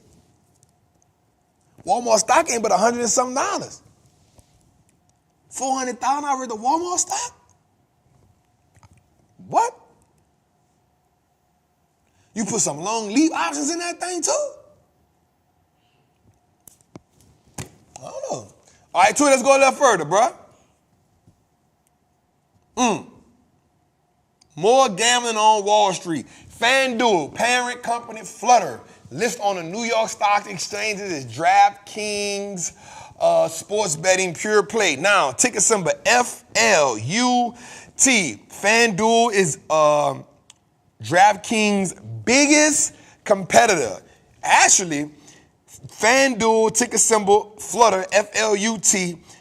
43% of its market share is in the United States, with 51% of its revenue coming from the United States, right? They do poker, casino, rummy, lottery, and sports betting. Stock prices at $206 is up $1.04 today. Jose, how you feel about that? Never been into the sports betting. It's big, though. Crazy. Draft picks too. Draft picks? Draft picks. That's the new drink. It's coming up. Here's what people don't realize. If you sports betting, why not own the sports betting stocks? You might as well own it. You might as well own DraftKings. The reason why they're going public is because they realize what? It's an open market space for it.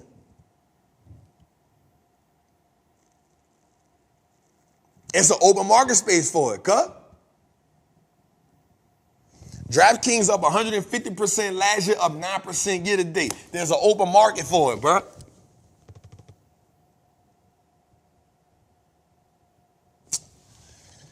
Let's go a little further, Tootie.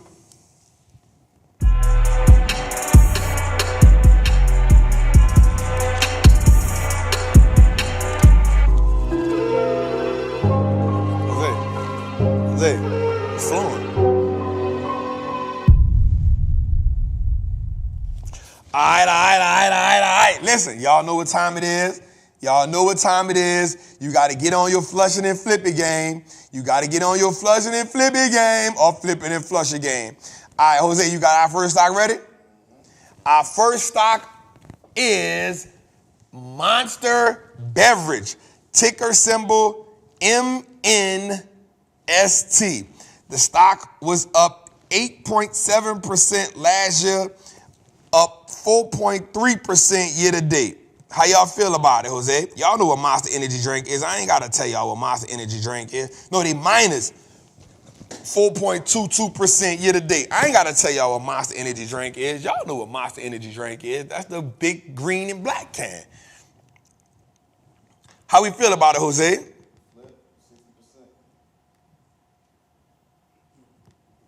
How you feel about it?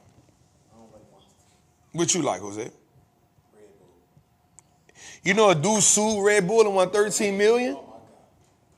I wonder what made him think about that. Oh, they do a lot of frivolous drinks. That boy said he went to court and said they ain't give me wings. And they gave him $13 million. That's why they don't say it no more. That's false advertising. That boy took Red Bull to court and said, I drunk it and it didn't give me wings. And that boy won $13 million. Of course he had an attorney. I don't know, but that's false advertising. That's why they don't do it give you wings no more. All right, Monster Energy drink, Jose.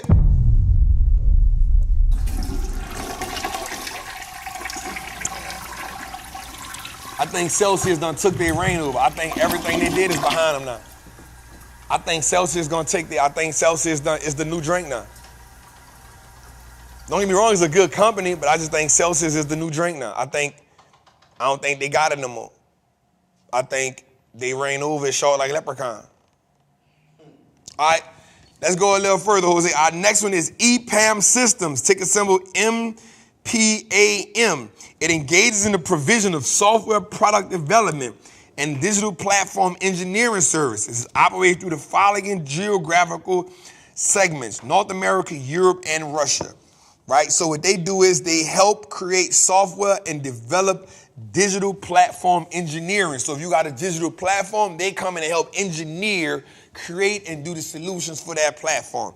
The stock is up, was down minus 15% last year, down minus 4.7% this year, Jose. How do you feel about it? Huh? What the people say? That's what I'm saying. We flushing. We flushing that.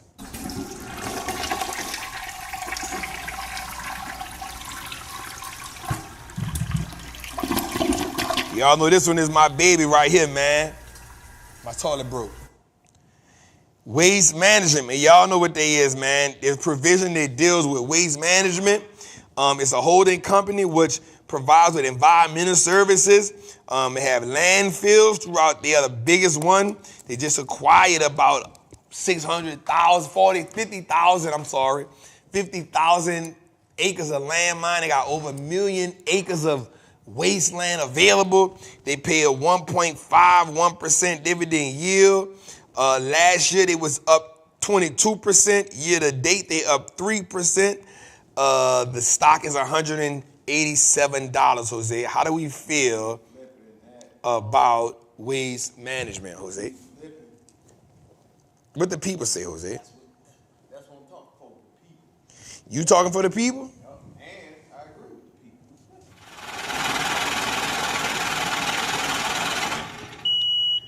All right, next, Volcom, ticker symbol, VMC. The stock was up 30% last year. It's up 2.27% this year. It engages in the production of construction aggregates. It produces and includes crushed stone, sand, and gravel. It operates through the following businesses: asphalt, concrete, and calcium. The aggregate segment produces asphalt mix and ready-mix concrete, primarily in mid-Atlanta. Peace up, A-Town down. Georgia, southwestern Tennessee, and western markets.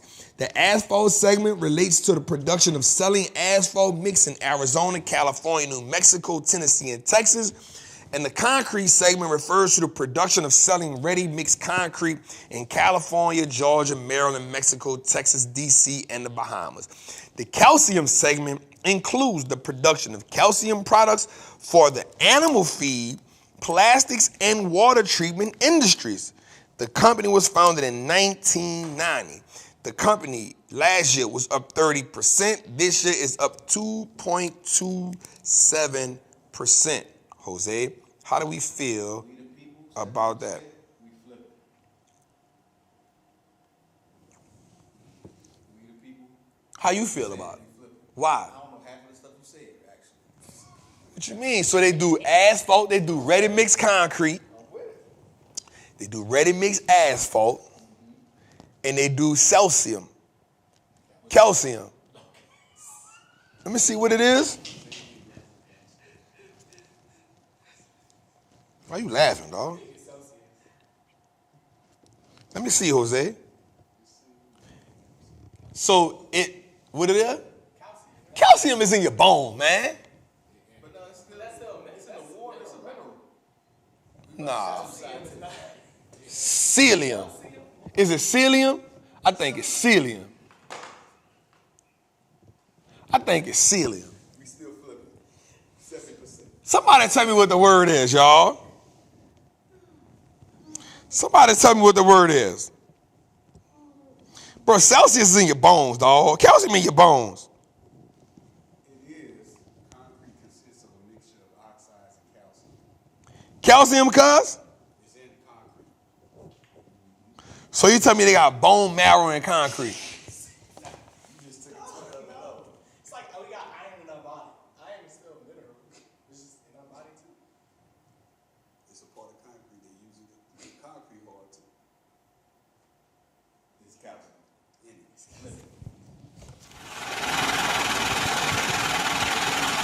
I ain't gonna fight that battle.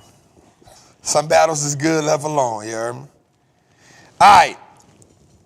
Next one, Targa Resources. It provides mainstream natural gas and natural gas liquid services, Jose. It also provides gathering, storing, and terminating crude oil and storing and selling refined petroleum. That's what they do, Jose. The stock is up. 1 year it was up 17%. Year to date it is down almost 1%. Ticker symbol TRGP. I like them odds. We'll give them a little breathing room. We'll flip it. What? We'll give them a little breathing room. They still got some time to grow this year. It's 17% last year. I feel like they're going to do What the people say? We ain't worried about you. 56% say flip it.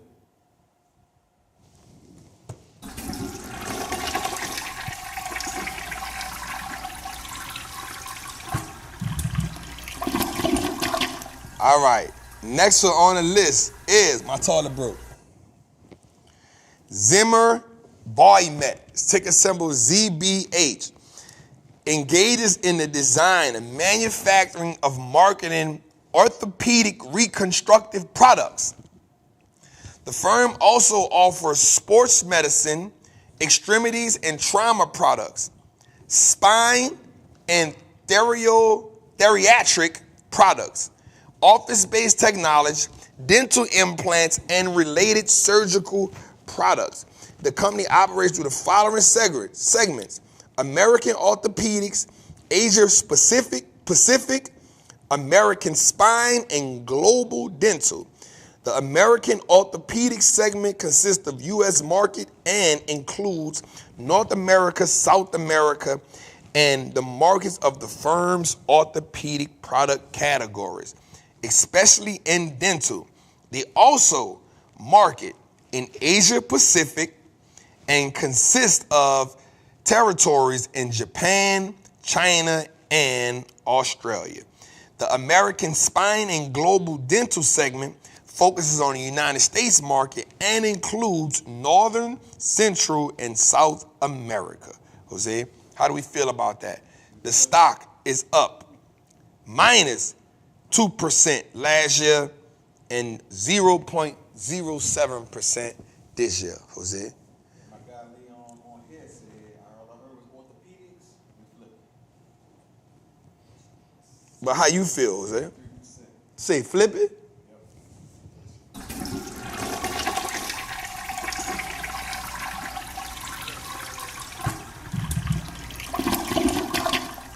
All right, next stock, Bungie Global.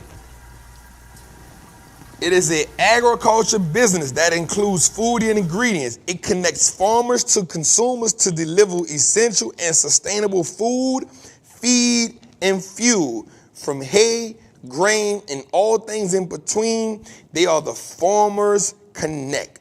Year to date, they're down 10%. Last year, it was down 7%. How do we feel about Bungie, Jose? What?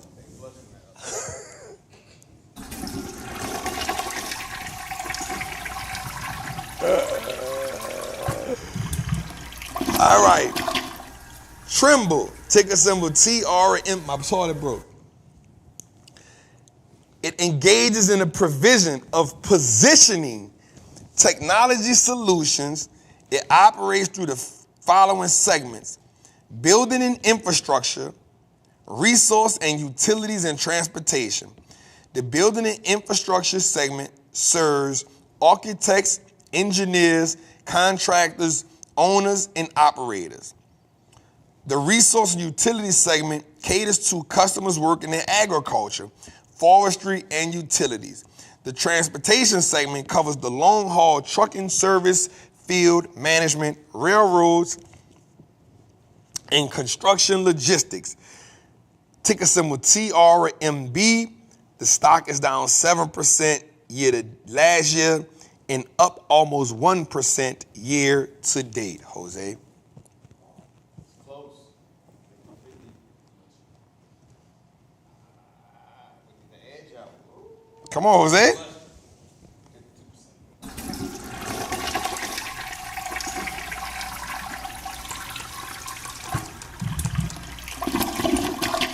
I know they're like, Trap, you pick these hard-ass companies. It's good, y'all gotta learn these type of companies. All right, ticker symbol EG, Everest Group, a holding company which engages in the provision of reinsurance and insurance. You know there's a thing as reinsurance, right? Yeah, go look that up, Jose. That's a whole game changer right there. Reinsurance, oh man, that's a game changer. Reinsurance and insurance service, they operate through the following segments: reinsurance and insurance. The reinsurance segment writes property and casualty and reinsurance in specialty lines of business, including marine, aviation, surety, and accident and health business on both a treaty and facultative basis through reinsurance brokers as well as direct with ceding companies. The U.S. insurance segment writes property and casualty insurance directly and through brokers, surplus line brokers, and general agents in USA and Canada. They actually pay a 1.5% dividend yield, Jose. The stock was up 8% last year, and it's up 6% year to date. Looking at a flip, Everest. Running. What the people say? 62% flip.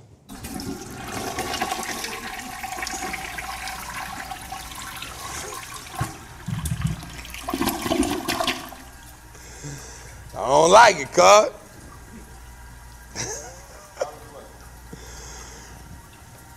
I don't think it has the sustainability when it comes to other companies that we know that do better than them. I ain't heard nothing that made them sound better. And their performance wasn't stellar. All right. MMC is a professional service firm which engages in offering clients advice and solution in risk, strategy, and people. It operates through the risk and insurance services and consultant segments. The risk and insurance service segment is involved in risk management activities as well as insurance and reinsurance brokering and services. The consultant segment offers health, wealth, and career solutions and products and specialized management, strategic, economic, and brand consulting. The company was founded in 1871. They pay a 1.3% dividend yield, Jose. Last year it was up 12%. This year they're up 1% year to date. We flush it or we flip it. 4% flush. Get them out of here. It's that kind of time. We on that kind of time. Today.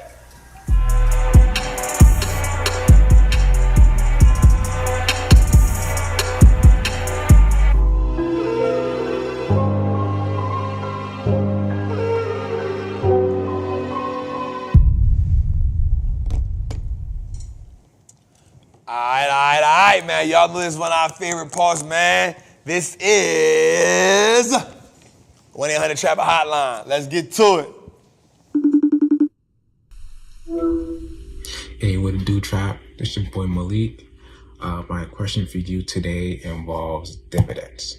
So I stockpiled a bunch of VOO stocks as often, as early as possible, so I can kind of work my way up to making my annual income. So, but then after going through some of your courses, I realized that I can achieve that goal quickly or quicker by buying individual stocks instead of buying the VOO stock. So knowing that now, would you recommend me to kind of sell off the VOO stock to buy into individual stocks when they go on sale, or to keep what I have now? I was just going heavy into like the VOO because that was my thing. I thought that was the way to get rich quick. Not rich quick, but a way to like reach my goal. So that's my question. Thank you. All right, Malik. So my question today, I like that sweater too, bro. I like that sweater, man. I think instead of selling it, and it would depend on how heavy you is in it, why sell that position? Instead, just build a new position with the new money. You feel me? Like instead of selling your VOO position, hold your VOO position, Malik. Use it as your savings account moving forward. That's your money. You don't got to do nothing. Instead of selling it off, reinvest the dividends, use it as your savings account. Every now and then, you just buy some more of it. Stack up, buy some more, and then you start your new positions with your new money. That way you keep your old position in VOO in case you just want to get rid of it. Keep the old position in VOO because that's assets, and now build your new positions out and then use that VOO as your savings account, and welcome to the trap. That's what I got from Malik, man. Let's go to it. What's going on, Trap? This is Nixon from Toronto, Canada. First and foremost, shout out to you and your team for all the work you put in. Watching Trapping Tuesdays has given me a master's degree in finance, so I'm truly grateful. My question is coming from the options masterclass. You mentioned that the secret sauce to your trading is buying options premiums at a discount. You said you use barcharts.com and I think E-Trade, and I'm actually having trouble finding where these premium charts are. Do I have to be subscribed to barcharts.com? If so, no big deal. I can go ahead and do that. Or is there any other free resources that I can take advantage of to be able to see this information? Thank you, brother. Appreciate you. What's good, brother? Yep. When you go to, you can get that. You can see that in your E-Trade account. So in your E-Trade account, when you go to you got to be on a computer though. You can't be on your phone. You won't see it. When you go on your computer, go to where it says details, and once you see the details, then go back to the option masterclass, and it'll show you how to identify them. So go on your E-Trade account, go on your computer, when you pick the play, go to where it says details at. Once you see details in that play, go back to the option masterclass, and you're gonna be able to marry the two. I should have showed it to you in the option masterclass. I think I showed it to you in there. So just go back and look at it again, and you'll see it. You'll see it, brother. That's a good question too, fam. Shout out to Toronto, man. Somebody plug me with Drake, man, so I can get over there, y'all. They say I can't get over there with that Timber on Robert, man. We won't go to Toronto. We won't see not the Grand Canyon. What's the thing in Toronto, man? What they got in Canada, man? The Grand Canyon. What is it called? What's the thing in Toronto, man? They got in Toronto. It's Toronto and New York, man. Niagara Falls. It's Niagara Falls, man. What's the thing in Toronto, man? I can't go to it. Where the Grand Canyon at? In the Midwest? What's the thing in Toronto, man? I can't go. It's Niagara Falls, right? In Toronto? No, it's in Ontario. It's Niagara Falls. I know I ain't tripping. Why y'all say I was wrong? I meant to say the Niagara Falls. I knew what I was talking about. Niagara Falls, man. That's what I want to go see. I can't see it. I want to see Niagara Falls, man. I can't see it. It's in Canada. They don't want to let me in. Let me in now. Let me in now. Bill Gates, Donald Trump, let me in now. In now. I got money to leave my friend now. Y'all don't know about that, boy. Y'all know about that. All right. Let's go a little further. 2 days. Here we go, see? Whoa, now Trap was down with it, bro. So look, on a cash flow statement, right? So when the investing cash flow is negative, you mentioned that we want to make sure that they tell us that the investment didn't pay off yet, right? So what source we get that from? Do we get that from earnings calls, or do we get that from the 10K to 10Q? Let me know what you think, bro. Appreciate you, bro. Salute, son. Run it back one more time, Tootie.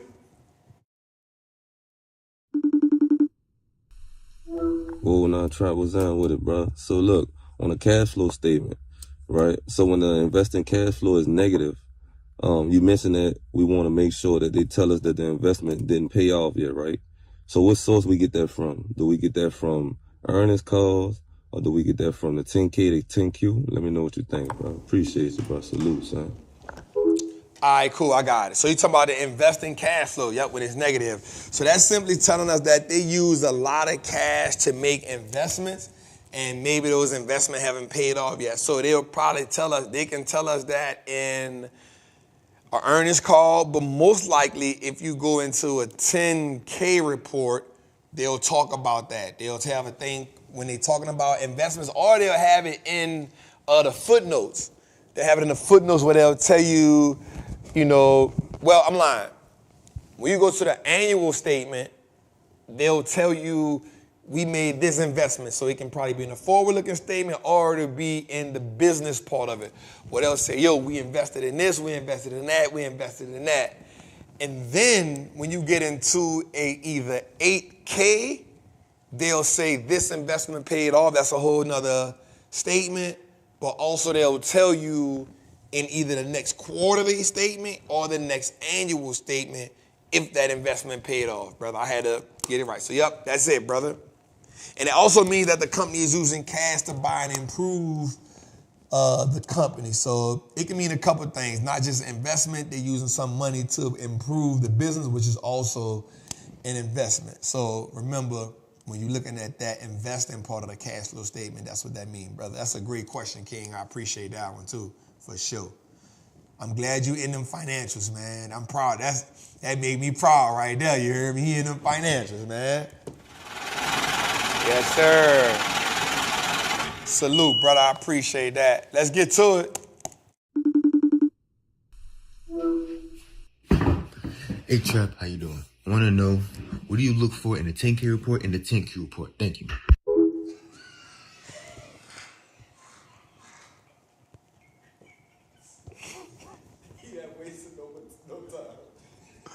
Malik, I'm not doing, Gabriel, Miguel, I'm not doing that with you no more, bro.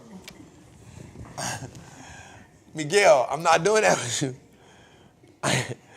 I'm not. Then he said he might have a conversation, man. Miguel, I'm not doing that with you, bro.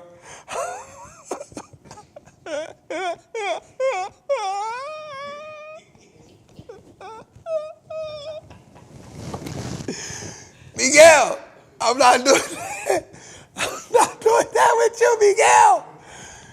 Miguel, I'm not doing that with you, man. All right.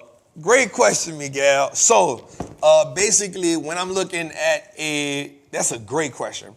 So, when I'm looking at the annual report, I'm actually doing two things. I'm comparing this annual report with last year's annual report to see how much progress the company has made.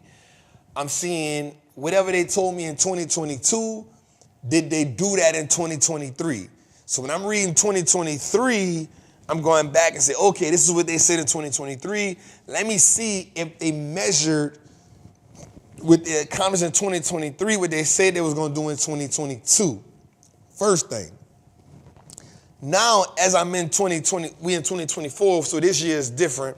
But as I'm going through 2023 quarterly reports, I'm seeing if they are now getting closer to everything they said they was going to do in 2023. I'm seeing how are they progressing as far as free cash flow each quarter. I'm seeing how are they growing revenue each quarter. I'm seeing how they growing earnings each quarter. I'm seeing what investments they're making each quarter, how they're improving the business each quarter. And then when I go into 2024, I'm going to say, okay, let me now see how they incrementally changed from 2022 and 2023, if that makes sense. So now I want to see how they improve. Are they up? That's why things like hearing stuff like a company is up 21% earnings year over year. That means from this time last year, they are up 21% overall. That means they grew their earnings 21% from this time last year. That's good. Have they increased their revenue 5, 10, 15, 20% year over year? So that's where year over year start to make sense. And then now you start saying from this quarter to last quarter, how much better did they do?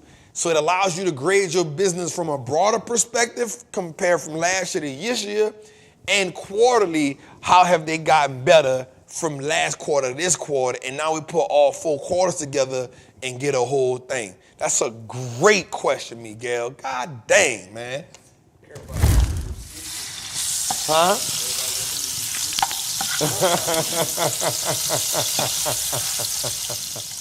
Great question, Miguel. All right, man. Listen, man.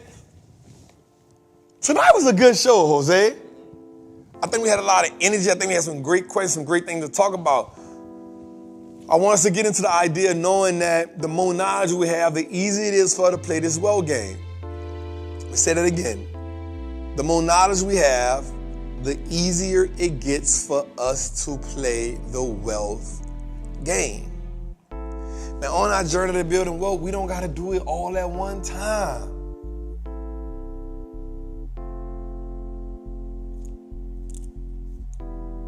We don't got to do it all at one time. So the goal for us is to consistently make improvements. I want us to look at our own 10Ks and our own 10Qs. How have we improved last year to this year? How have we improved last quarter to this quarter? How are we improving in the first quarter to the second quarter? Remember, you a company. You have earnings, you have revenue, you have cash flow, you have free cash flow, you have operating cash flow. As a company yourself, you are the CEO, family. And so how do we keep improving? And if we look at a company like Apple, we look at a company like Microsoft, we look at a company like Tesla, they weren't the companies they are 5, 10, 15, 20 years ago. It took them time to become the biggest company. It took Bernard Arnault time to become the wealthiest man in the world. It took Elon Musk to be the number 2. It took time. I remember being young, Bill Gates and Warren Buffett had that on lock. But here we are today, and these companies are now the biggest companies, not in just the world, America, but the world. And so I ask you every day, every quarter, every year, how are you increasing your own market cap, AKA net worth? How are you becoming a better CEO? How are you becoming a better architect of your family's last name? Remember, your knowledge and the information is the fertilizer to your wealth. So what is the cost of you not knowing? It's your boy, the Wall Street Trappin, man. Welcome. Thank you for another amazing week. I appreciate y'all for coming in, man. It's amazing. I love chopping it up with y'all each and every week, man. Listen, man, y'all like, subscribe. We at 85,000 subscribers. That's amazing, y'all. We almost to 100,000. We 15,000 away from 100,000. We get us a silver plaque, man. We get us a silver plaque. That's not just for me. That's for us. From my first follower to the 100 subscriber. We love it, right? Also, make sure you get your Trapper Apparel Inc. But also, man, come on, y'all. I really need y'all to help us out. Right? We number 117, man. I know dang on well they ain't got 116 shows better than Trappin' Tuesdays. I guarantee you go listen to some of them business and investing shows, you ain't staying there for no 2.5 hours. And none of them ain't doing it live anyway. So I need y'all to play it in the morning on your work, download it on your way to work, play it on your way to work, play it on your break, tell everybody you know about it. Help us go get that number 1 spot this year, y'all. The number 1 business and investing show, y'all. Let's get it, man. It's your boy, the Wall Street Trapper. I love y'all. I appreciate y'all. Man, y'all have a good night. I will see y'all next week. Salute.